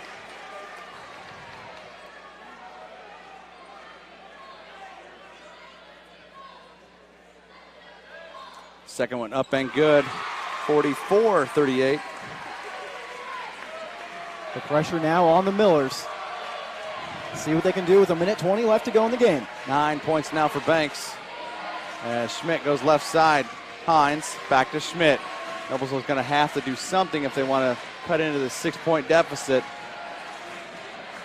Johnson, left corner three. No. Rebound. Down to Benji Welch. Keep it in the hands of Banks. And Schmidt will commit his 4th foul. And 58.3 seconds left. That's his 4th. Banks will go back to the charity stripe. And he'll shoot 1 and 1 again. Odds are he'll make both of these. rattling in. Westfield with their biggest lead once again.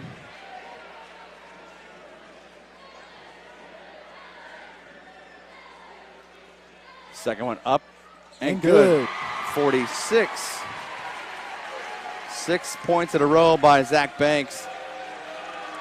46-38.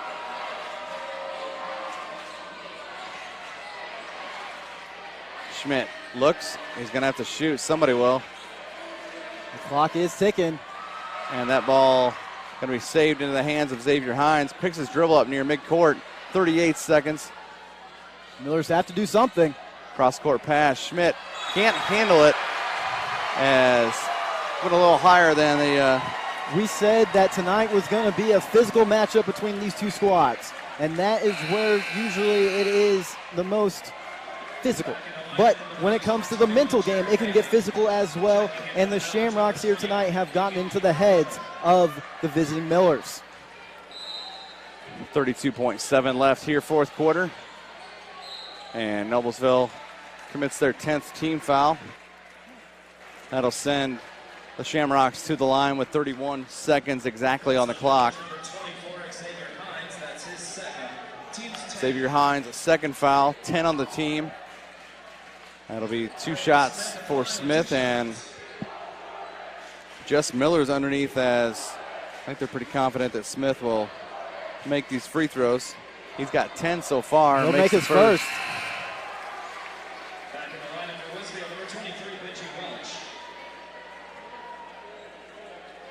Lining up for a second now. Second one missed. 47-38, 26 seconds left. Three way off the mark. Noblesville frustrated, and Westfield going to win this one going away. Caleb Welch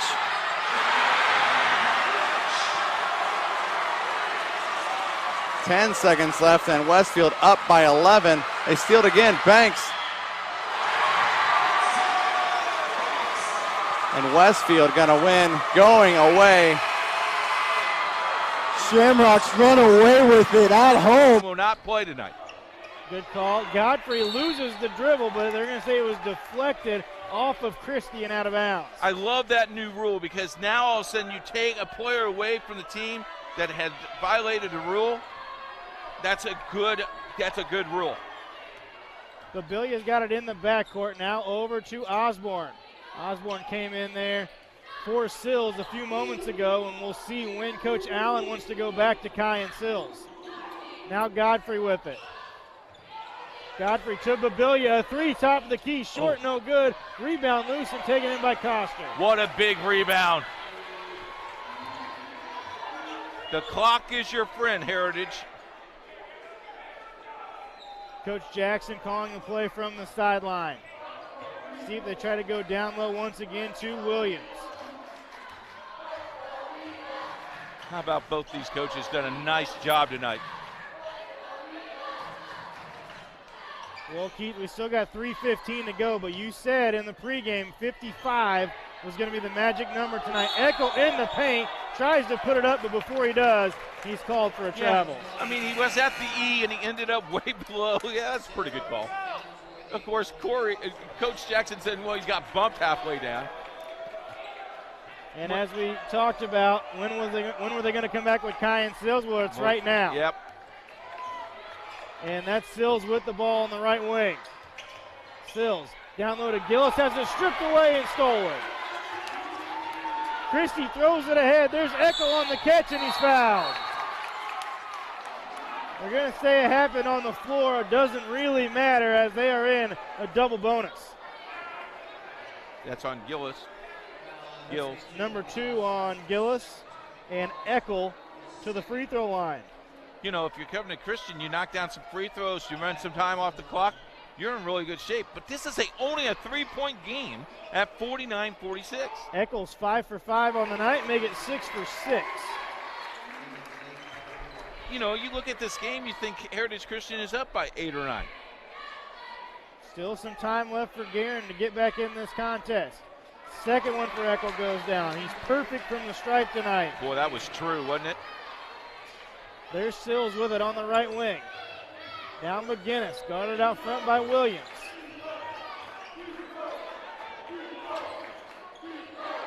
Sills looks to drive. Picks it up, gets it to Gillis. Gillis over to Babilia. They're looking to get it to Gillis down low. Can't get it to him yet. Now Sills operating on the right side. Gillis to Babilia, 2:20 to go. Heritage by 5. Now Babilia on the drive. Floats it up, no good. Gillis offensive rebound, and he scores it. How big is that basket? Big bucket and a timeout taken by Guerin Catholic. 30-second timeout for the Golden Eagles. 51-48, 2:12 to go. So let's reset it for you. 51-48, Heritage Christian, 2:12 to play, fourth quarter. You know, if you're Guerin Catholic, you got to play solid defense underneath. You got to crash the boards, then run the offense. I think they took their time. That time possession, really crucial. Didn't panic, and that's exactly what you want to do.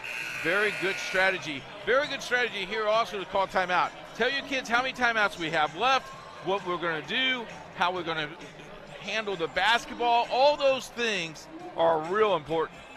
Unofficially, I have Guerin Catholic with 2 timeouts remaining. Same for Heritage Christian. Both full. That's important. 3-point advantage here for Heritage. They have the ball, and here comes some full court pressure from Guerin. This is the first time they've had full court pressure. Doran reverses over to Williams. Now up the sideline to Cosper. He's trapped, and he gets it back to Williams.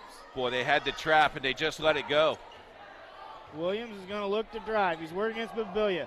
Hesitates into the paint, drops it off to Eckel. Reverse layup. Good, and he's fouled. Eckel felt the contact once again, put it up on the cup. And a nice look there from Williams.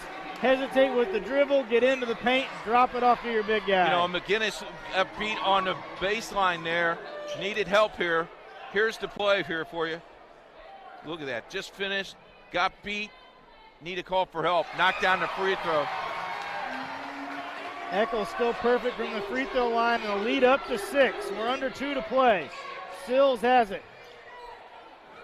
Now Babilia. Babilia into the paint. Elbow jumper. That's no good. And rebounded by Christie. Now you're in control with 1:35. Christie swings it over to Williams. 90 seconds to go. Don't do anything silly. And Williams loses the dribble out of bounds. Wish you just did. Well, there's something silly. Hey, good job by our crew tonight. Riley and Jerry, you see us on camera. They do a great job behind the camera. Good job, guys. Good job. Got us good pictures tonight. Riley, MVP of the night. You bet. There's Osborne in the game. Osborne on the Is drive, it in? puts it up. Ooh. No good. I'm not sure if they're going to say that was on the shot or on the floor. The foul's going to go against Christie. They're going to give you 2 number shots. 4 on Christie. Nope. They're going to say bonus situation here, so 1-and-1 for Osborne. Can I say it's huge? First one goes down. He's 2 for 3 so far tonight with another one coming. 54-49, my friend.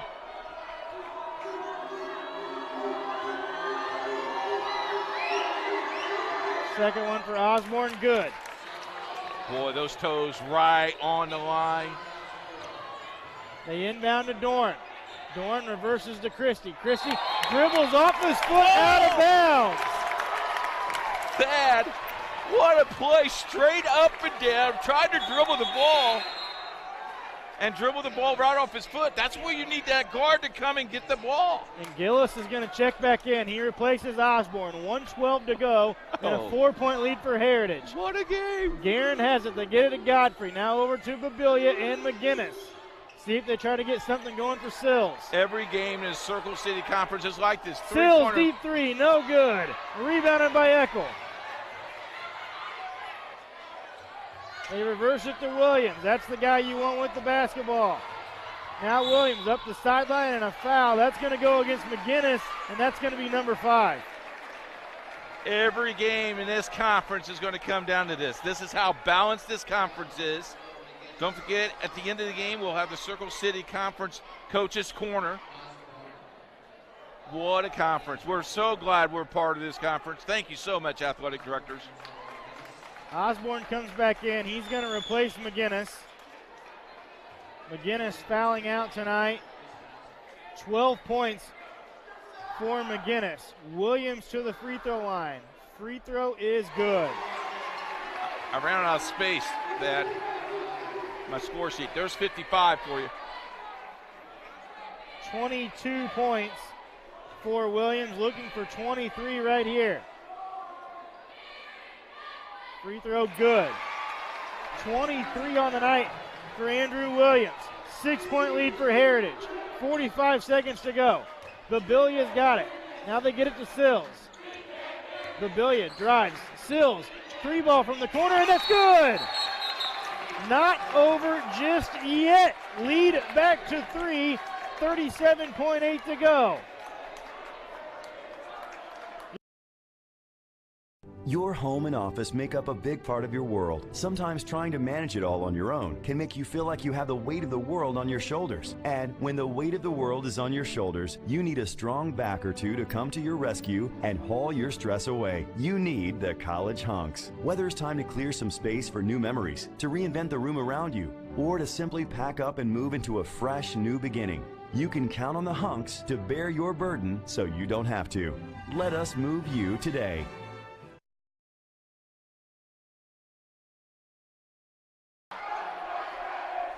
Let's watch that three-pointer to make this a three-point play, Thad. As you look at this, they square it up, knock it down, and immediately timeout's called, and we got a three-point game, 56-53. 37.8 to go. Hold the basketball, make them foul you. Heritage is going to try to get this into Williams. Also, you got to let your teams know you got one timeout left. If you're Heritage Christian, you don't want to call it down here. But if it happens, you got it. You don't want to turn the ball over on a 5-second call. But, boy, it's a crucial timeout if you have to make one. And just to be clear, one timeout apiece for each team. Here's Full the court pressure. And you can run the baseline here because you had a made basket. Christie gets it into Williams, and he's fouled immediately there by Osborne. No one wants to pick him up. Number 3 said, I'll pick you up. That's the ball, the guy you wanted to have the ball, that's for sure. That foul against Osborne, that's his first. I think he's in the ball game just to pick up that foul. Williams to the line. 23 points so far tonight. He has missed 5 free throw attempts. Yeah, just jinx him. Free throw up and good. Got the roll. Wow. That's not a jinx, Keith. I'm just stating facts. Okay, no problem. Just stating facts. 4-point lead now for Heritage.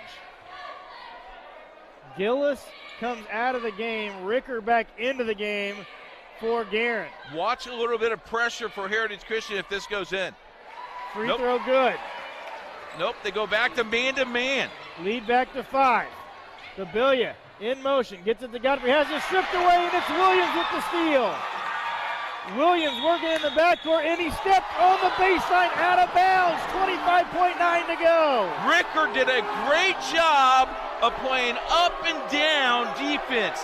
That's a great defensive play by Ricker. Write that down. That's huge. This is why you tune in. Game's still alive. Ricker's got it. Ricker on the drive into the paint, puts it up, couldn't get it to go, but he's fouled. He's not afraid to shoot the ball, is he? Ricker played a few moments in the first half, and this is the first we've seen him here in the second half, and he is going to go to the free throw line. Wow. What a game. Ricker's going to get 2 shots. The lefty takes his time. Free throw good. Ice. That's pretty clutch when you just check into the game. Crucial situation. You step to the free throw line and you knock it in. Ricker's, now they switch. Ecker's on the other side. Second one coming here for Ricker. Free throw is good. Got the roll. Substitute into the game for Guerin. That's Cameron Oswald. Offensive defense. Oswald comes in for Ricker. 22.5 to go and a 3-point Heritage lead. Heritage with the ball. They get it into Coster. Coster throws it ahead to Eckel. And Eckel's going to be fouled. Another guy that you feel comfortable going to the line. He's perfect so far tonight. What I liked about Coster there, Thad, is he took his time. He's wide open. Took his time, watched the ball go in his hand, took the dribbles, and then released the ball, did a nice job. Exactly what you're supposed to do. 16 points on the night for Eckel. As I mentioned, he hasn't missed a free throw yet, and then he does. That's a big one. But this is huge because this will put it at a 4-point game. 18.7. Free throw up, and no good. It's a one-possession game. Babilia's got the rebound for Guerin. Here come the Golden Eagles with a chance to tie. Into Ricker in the corner. Ricker drives, scoops it up, can't get it to go. Rebound is loose. Williams on the floor, and he called a timeout.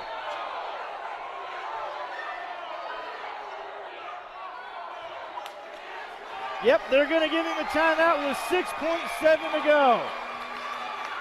58-55, Heritage basketball. What a play. Ball was loose. He recognized what was going on. He also knew they had one timeout left, and he just stayed on the floor. Kept his butt on the floor because if you move left or right, you got a travel violation. Called the timeout, then took the major hit to hang on to the ball. I just lost my voice there. What? Guerin Catholic, they'll have to extend pressure. One good thing here for the Golden Eagles, they still have one timeout remaining. But you're in the mode here. I'm not sure if you're going to put anyone at the free throw line that's going to miss 2 again. How about last week, Thad? You and I had the Traders Point North Pavilion game, 4-point ball game. This week we had a 2-point ball game. Tonight we got a 3-point. You got to stay tuned to Indiana SR, and we're bringing you great high school basketball. What I feel like you're saying is that you need to schedule us together more often. Maybe that's what we need to do. We've got the mojo here. Okay, 5 on the floor for Heritage is going to be Christie, Eckel, Williams, Dorn, and Koster back deep. There's the pressure. They get it into Williams, and he's going to be fouled there by Osborne. 5.4 to go. 3/10 went off there.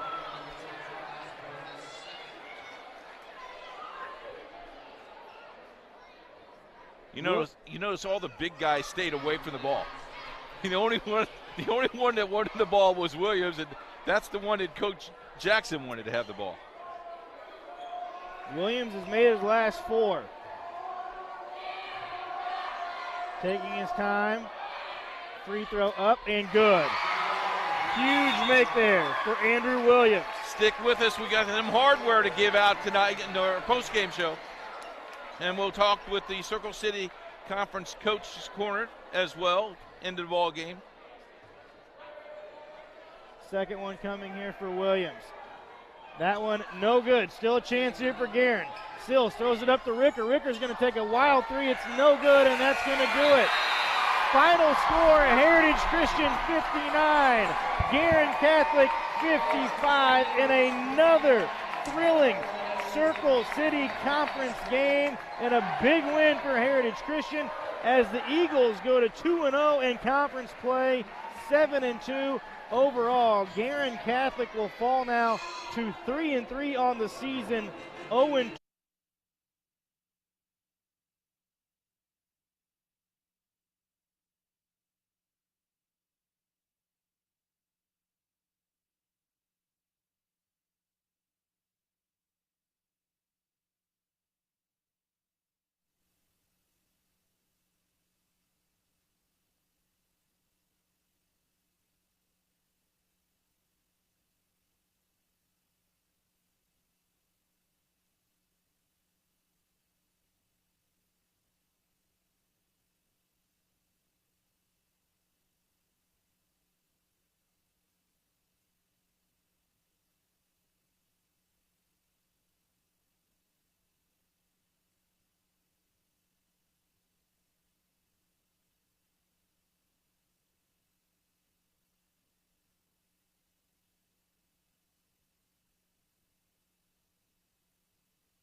Welcome back to FSN. Joey Cerrone and Ben Clark here with you.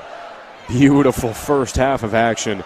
Now the ball is in HSE's court, if you will. Now the pressure is applied. As you said, it should not be this close. Yeah, HSE came into this. HSE came into this game thinking that they're going to come and get this really low-ranked Fishers team out on the ropes, but the Fishers team has been fighting all game with just pride and passion, and their mentality is just after anything bad happens, they just let it go and keep going. They get off the mat. They just keep fighting. This is just what a matchup. The Fishers being the huge underdog in this game, and I cannot wait for the second half.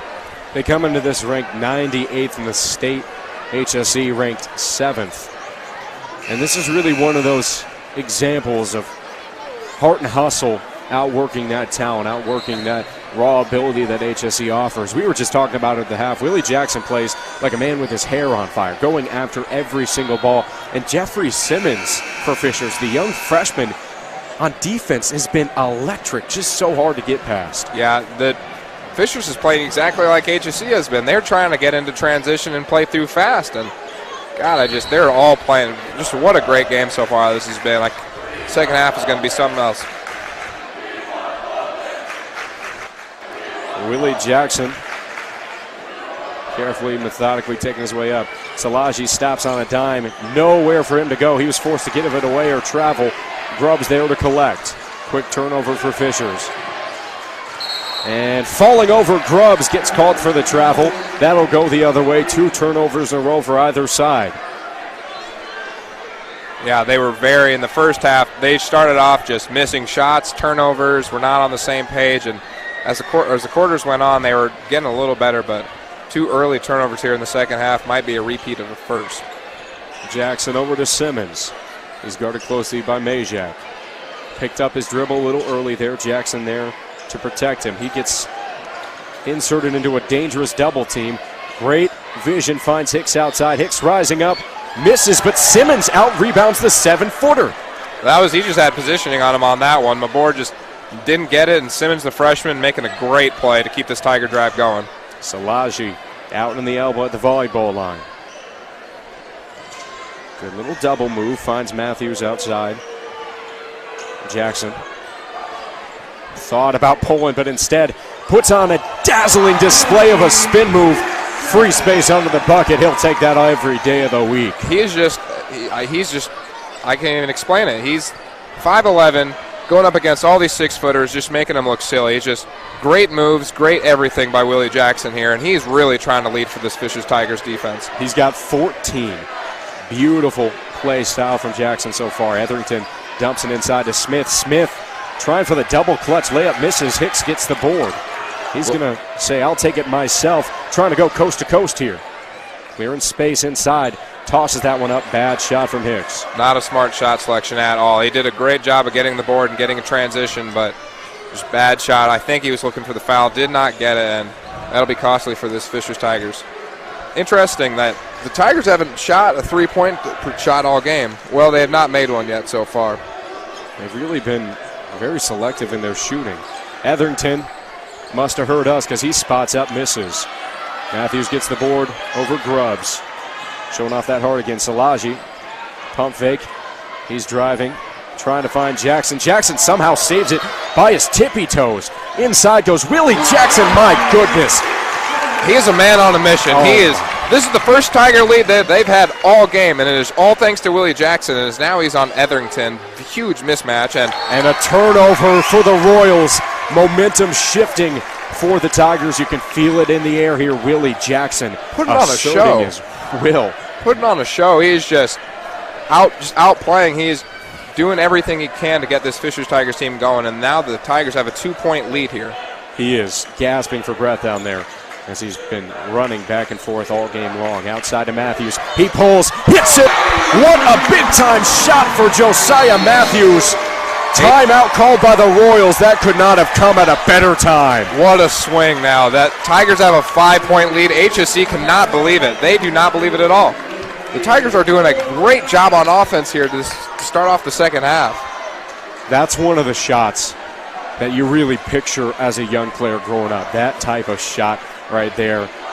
Pulling up. Your team's getting back into it. You got momentum on your side. Wide open. He connects. He drilled it. Nothing but net on that one.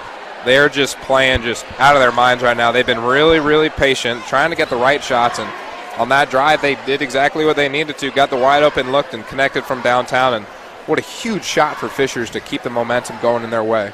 What a game. What a game. Josiah Matthews rising to the occasion. He's got 4 here tonight. The senior leader coming in clutch as now the Tigers hold on to a 5-point lead, their first lead of the half, and those 5 points came in just seconds. Lead melted away for the Royals, and now they're trying to stem the bleeding. Coming back out here on offense.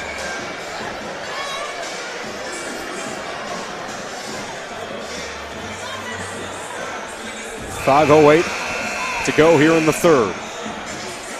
Now we'll see if the Royals have what it takes to make a comeback. The Royals were not expecting this at all. Fishers is a slow-scoring offense, but the Tigers have come out shooting, and they are just hitting everything now in the second half and taking an early lead here in the second half. Smith on the elbow.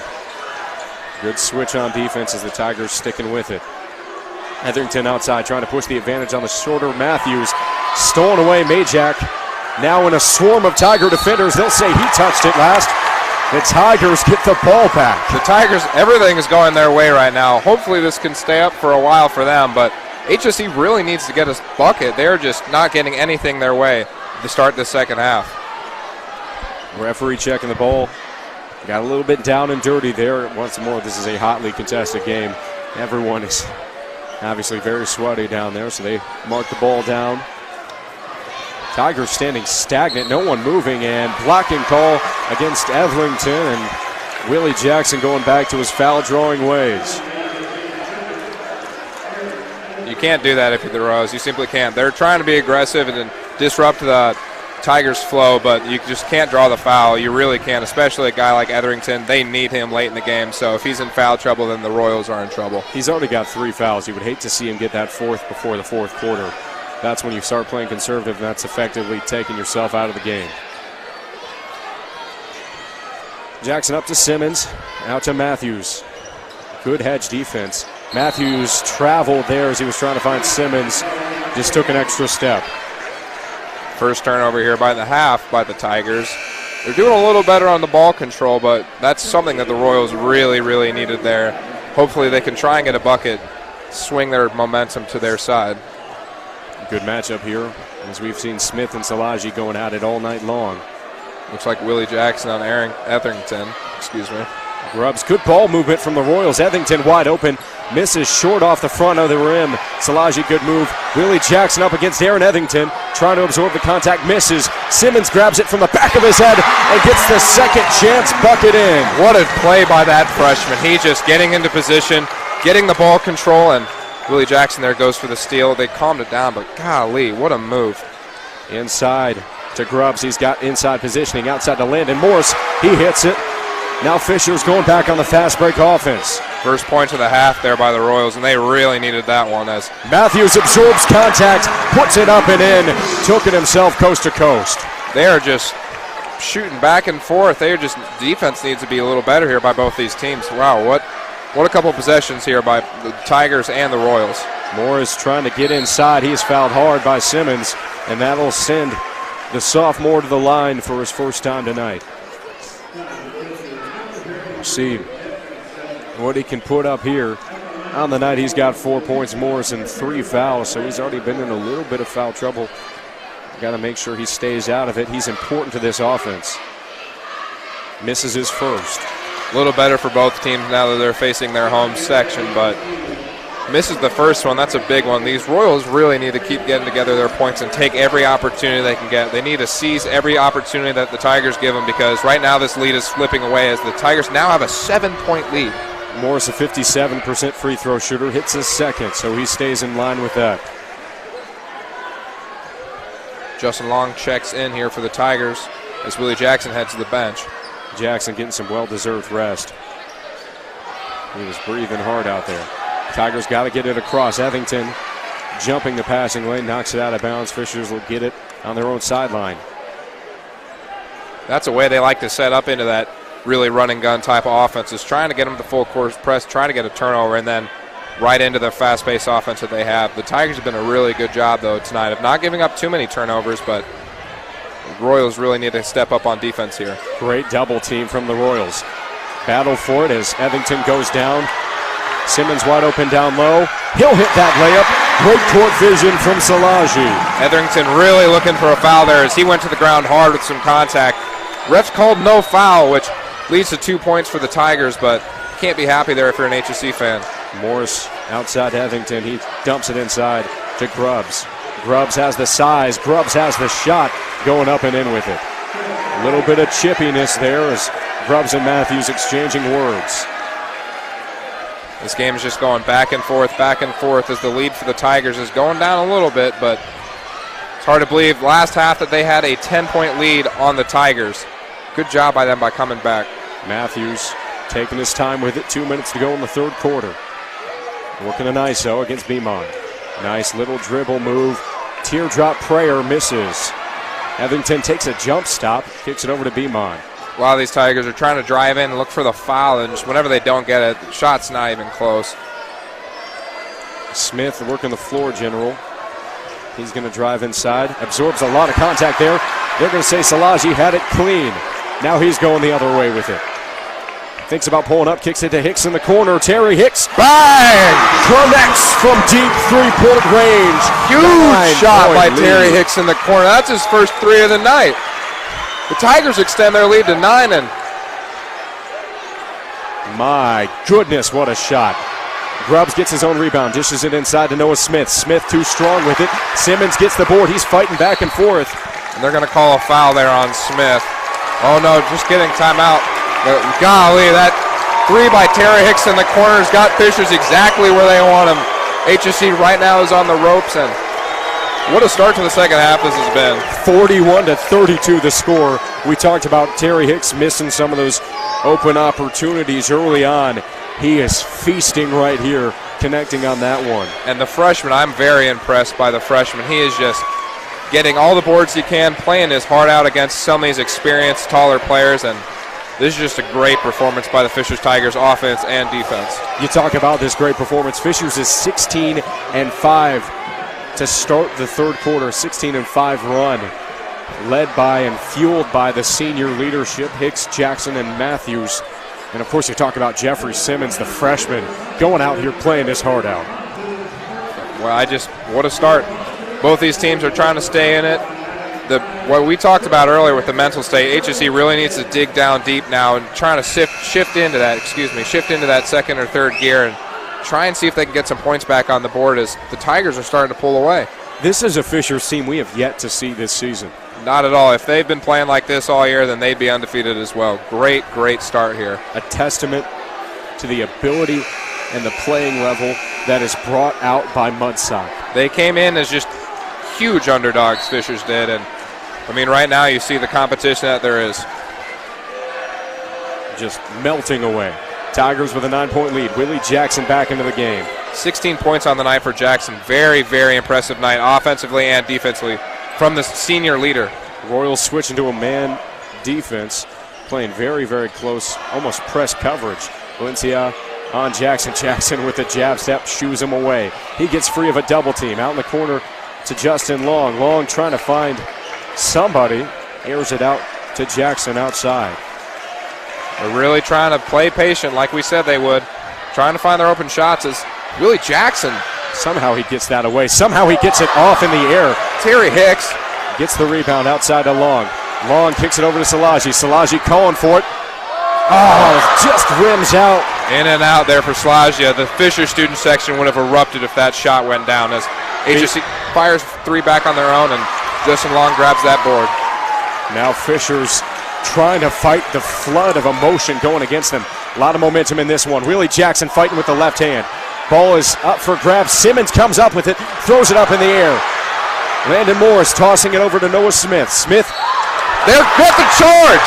Oh, what a play by the junior. Justin Long. Wow. My Lord.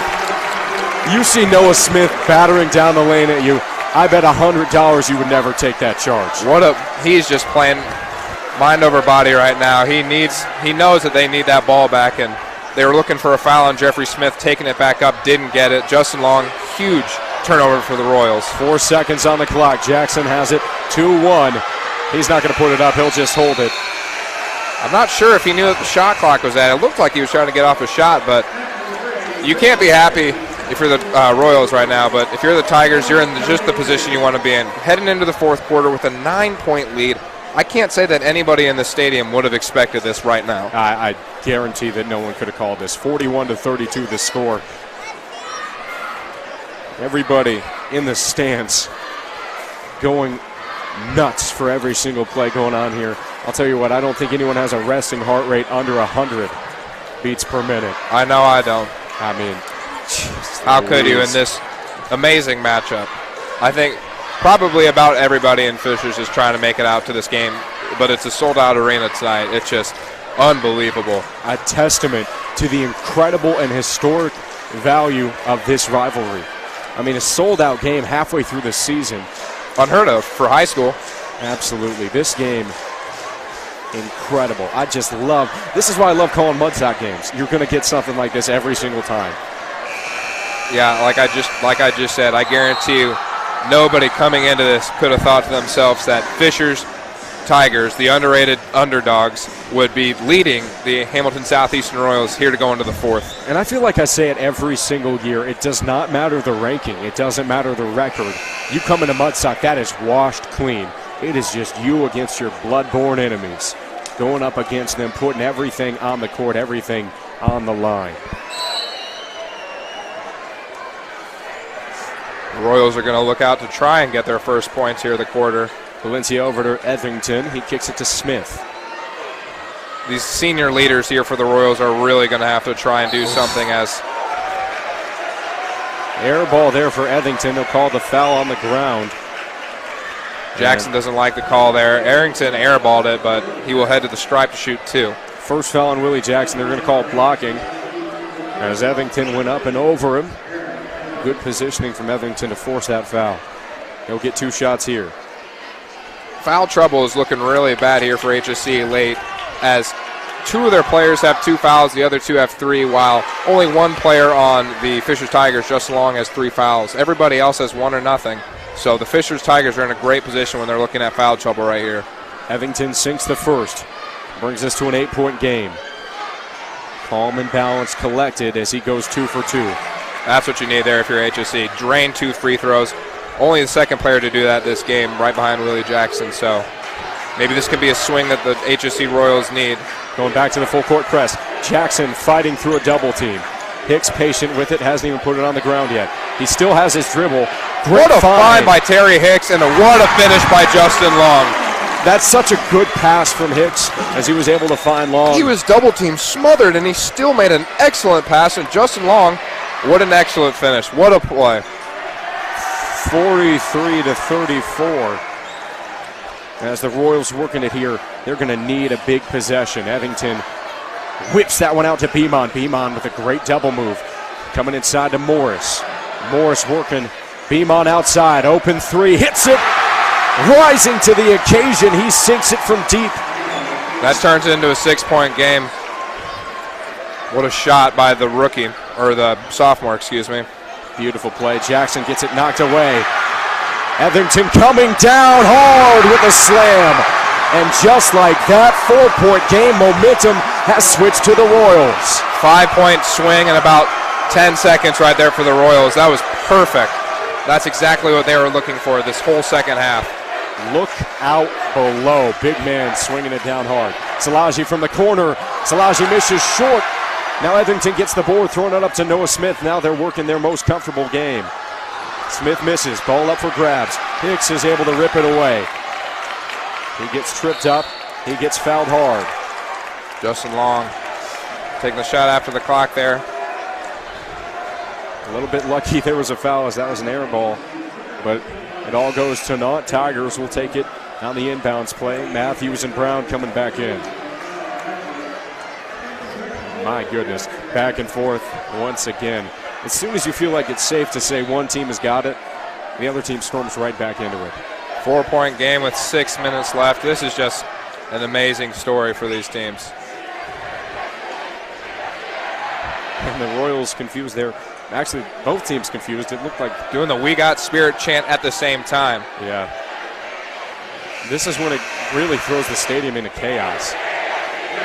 Got to keep your head on your shoulders. It is deafening.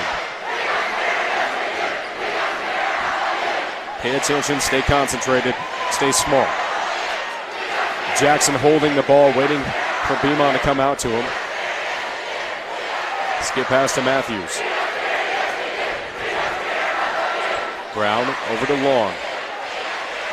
Long down to Hicks, safe bet.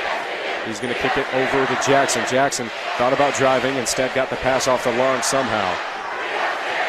Jeffrey Brown inside, no one on him. He gets back out to Jackson. Tigers patient, willing to milk the clock. Looking for Hicks in the corner, and that's going to stay with Fishers off of Arrington, and he is not happy on that call. As the student sections are still going, they went for that whole possession. they're going to keep going. They once went for 7 minutes in a football game. We are going to have this as a constant companion in the end of this game. Long outside. Inside to Terry Hicks. Hicks backs it outside. Long's open in the corner. And this is one of the tolls that this long-standing chant takes on the team is offensively, you can't hear someone calling for the ball. You talk about Long being open in the corner. They just couldn't hear him. Now Long cuts inside.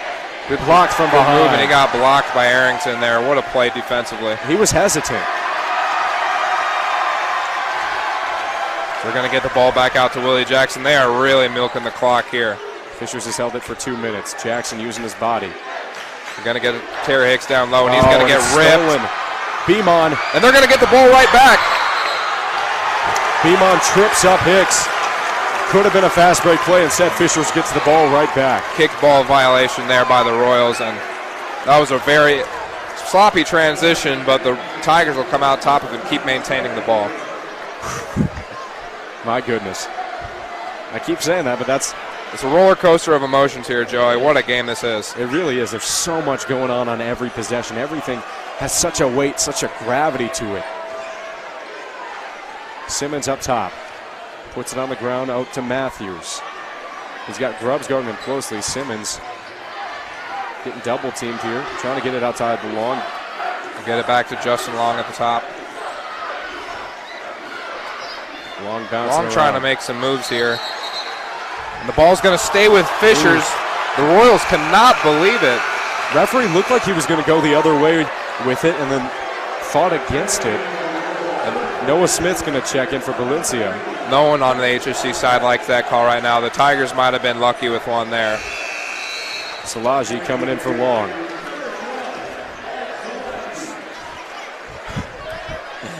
No one has scored since that last time out. We were trying to see who the first scorer could be here.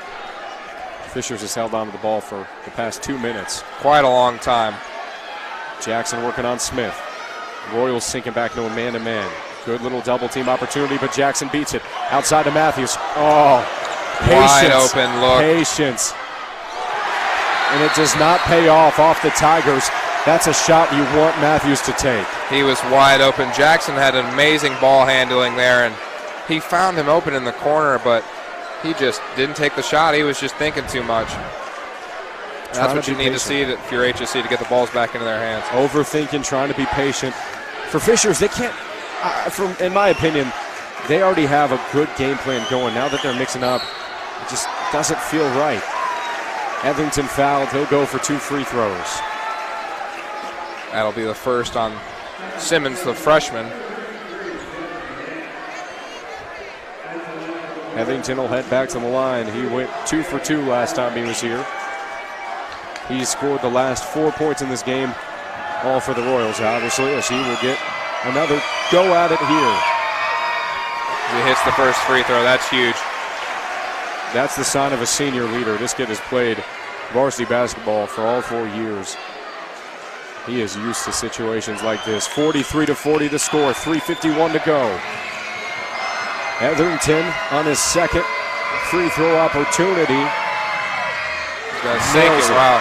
Perfect. 2-point game here. This is just pandemonium here. The swing that the Tigers enjoyed earlier in the third quarter is now being used against them. Errant pass from Matthews. Sloppy offensive possession there for the Tigers. They got rid of the ball, put it right back into HSC's hands. Now HSC can do with it what they will. They can take the lead with a 3. Grubbs over to Smith. Smith gets double teamed, shoved by Hicks. Going to get a blocking foul on Terry Hicks for that one.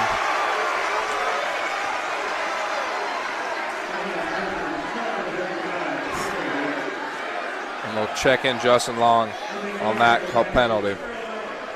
He will come in for Matthews. Fisher's trying to find that perfect lineup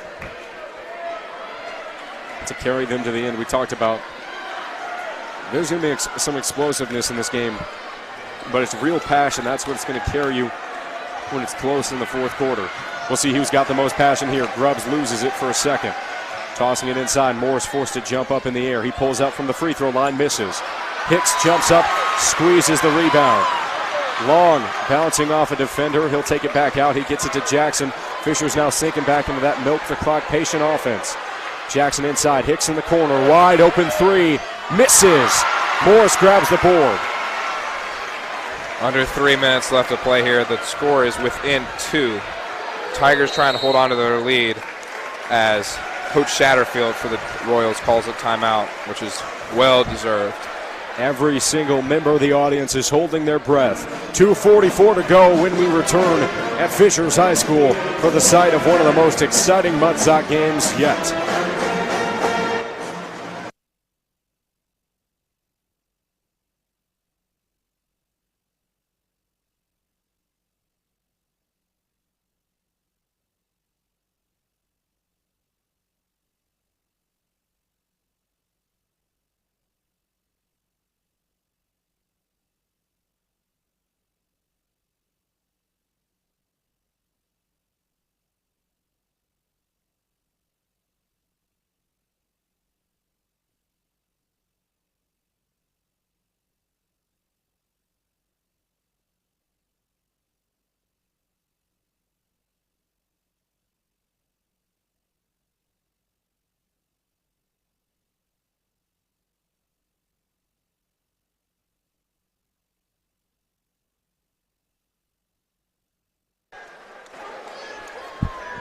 And we are back right into the fire. 2:44 in the fourth quarter.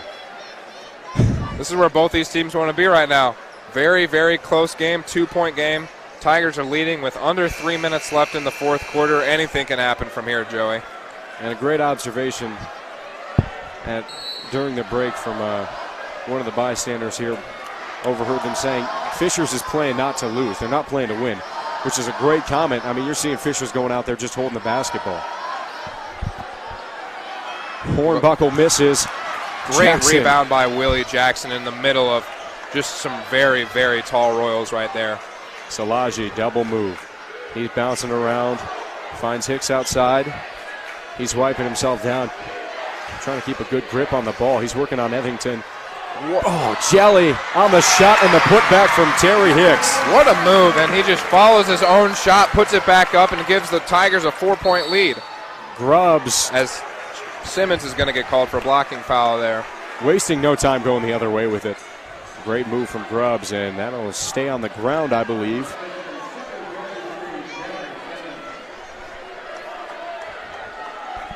As Noah Smith will get us restarted. 2:04 on the clock.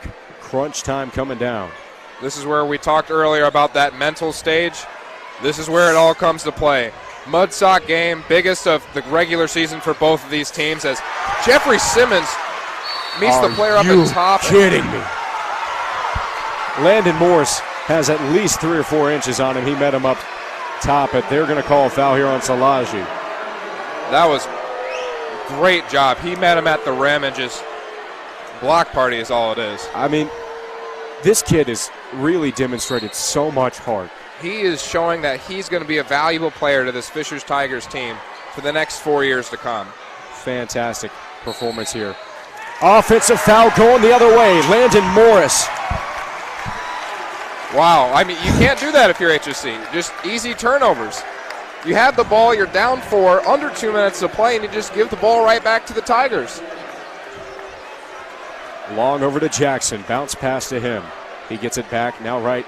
2-man game to Jackson. He's cutting down the lane. Good. What a move. Hop step there by Jackson. As Fishers playing not to lose once more. Playing patient, milking the clock. They're going to force HSE to foul them. Simmons gets it swatted.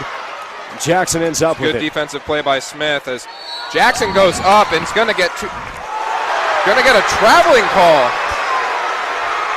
Oh, man. And everyone's letting these referees know how they feel on either side. Willie Jackson turns the ball over, and I can't believe that was a travel. It's one of those tic-tac plays where it happens so quickly, referee had to make the gut decision. Still down by 4 here, HSC, as they really need to score, because if the ball gets back into Fisher's hands, they're going to hold it as long as they can. Morris backing and down. Blocked by Long! And he's going to get the shooting foul. That's going to send HSC to the line for 2, but man, What a block by Justin Long there. He's going to grab his 4th foul, I believe. And I mean, that comes at a worthy time. You're fouling a guy who's 57% from the line. Shoney's missed already a couple times tonight. A sophomore, but he hits it there. He's got composure. But, you know, I like the foul there from Long. If it was, in fact, a foul, I like the foul. I like the idea. Yeah, he was getting back down. All he could do is jump up and try and meet him up top, and now it's a 3-point game. Morris misses, back iron.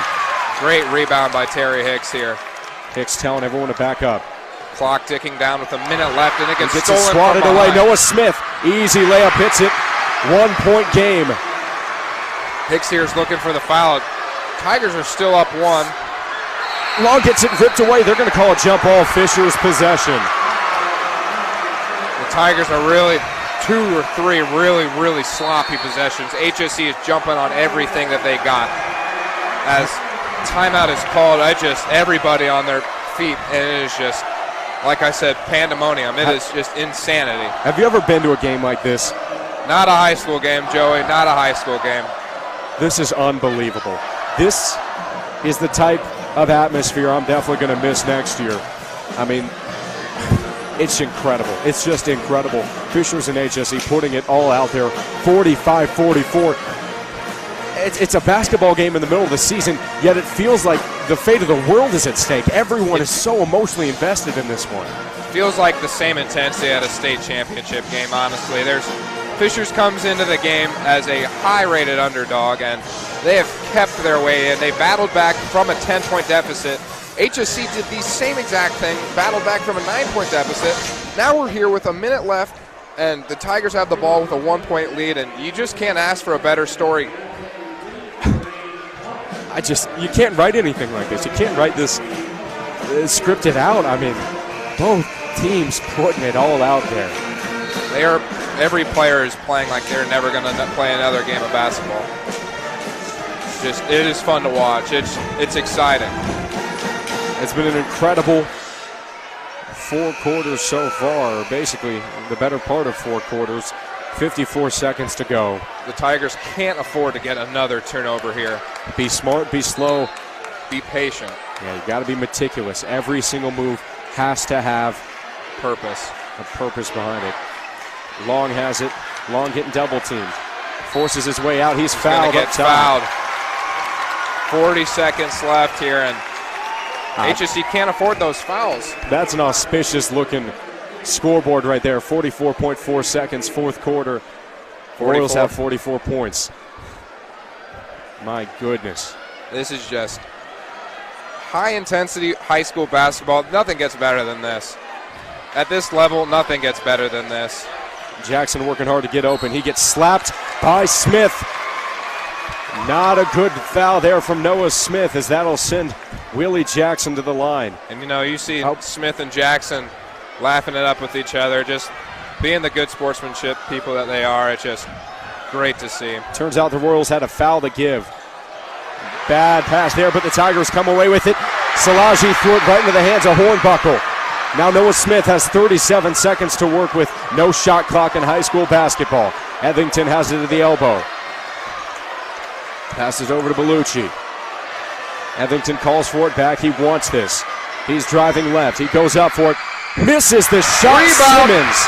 They're going to foul the freshman, and Etherington is very upset that he had nobody there to get the board.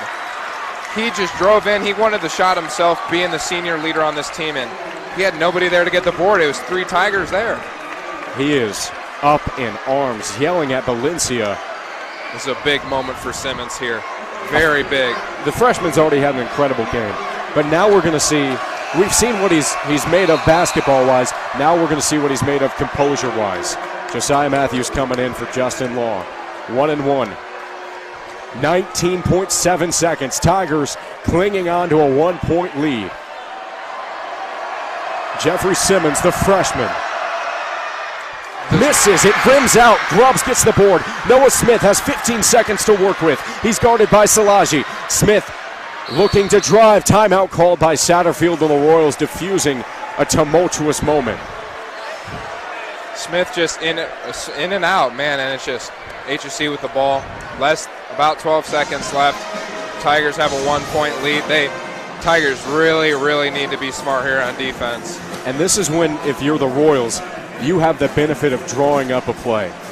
They don't really run a lot of set pieces or set plays, but this is now they get the opportunity to run whatever they want, whatever works, get the ball in whoever's hands they want. It's going to be an exciting finish, Joe. I can't wait to see it. 12 seconds to go. This is about as good as it gets. Can't get better. I've never seen a high school basketball game. In fact, I've ever seen college games that are less boring than this. This is just outstanding. This is about as good as it gets, as you said. This is a first for me as well. I've never seen a high school game with standing room only. I mean, they have sectioned off a part of the court for people to just stand and watch because they ran out of seats to sell. They weren't letting people in, I heard, because the game sold out. It's just gotten to that point, which I don't think I've ever seen at this place. They're getting their money's worth. I'll say that. Everyone here is getting their money's worth. The Royals with 12 seconds left. A bucket, any bucket, will give them the lead, and we got to see what happens here. You know, one of the seniors, either Noah Smith or Aaron Erningston, are trying to get the ball into their hands. 1-point lead for Fishers. Valencia gets it out of his hands as quick as possible. He finds Smith. Smith trying to get open. He's got Etherington out on the arc. Aaron Etherington misses. Misses the shot. Terry Hicks gets the board. The Tigers win. 0.4 seconds on the clock. Might have been a little soon there. That is the shot that they wanted. He was wide open. Ball went in and out, and that about seals the game for the Tigers. Two misses in big moments for Aaron Etherington. This is a guy that's shooting 57% from behind the arc. You never would have expected something like this. You got to be kidding me. You got to be kidding me. 0.4 seconds on the clock. Terry Hicks heading to the line. The Royals got the exact look they were looking for. And if you look wide over, open. Just unbelievable. I mean, wow. 12 seconds to work with. Royals get a great shot. Can't hit. Tigers muscle for a rebound, and now they're going to the line with 0.4 seconds. I mean, the Royals are leaving the student section. They're walking out. And if you look, there's a contrast. The Royals are leaving the student section. If you look over to the Tigers, there is a barricade of administrators making sure that they do not storm the court. In this static game. This game has just been one for the books. This has probably been my most favorite high school game that I've been at throughout my 4 years. It's just insanity. I'm going to echo that statement. This is probably one of the most fun I've had calling a game in my entire career. Never have I ever seen a game so back and forth, so electric down to the wire. And it's not over yet. 0.4 seconds. Tigers clinging to a 1-point lead. Terry Hicks at the free throw line. It is just, the Royals will really need to turn something around here, see if they can get anything. Last shot off with the 0.4 seconds they have. They have the chance for a prayer. Hicks at the line.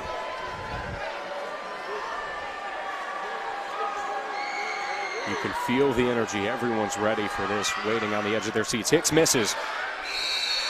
And the game is over. Wait. We'll see what Might have been a little too soon. Timeout called. Cheerleaders are storming the court. Let's see what they call here. They're going to give them the timeout. Wow. Oh, my Lord. Just as it seemed like it was over, now the Royals have a third last chance.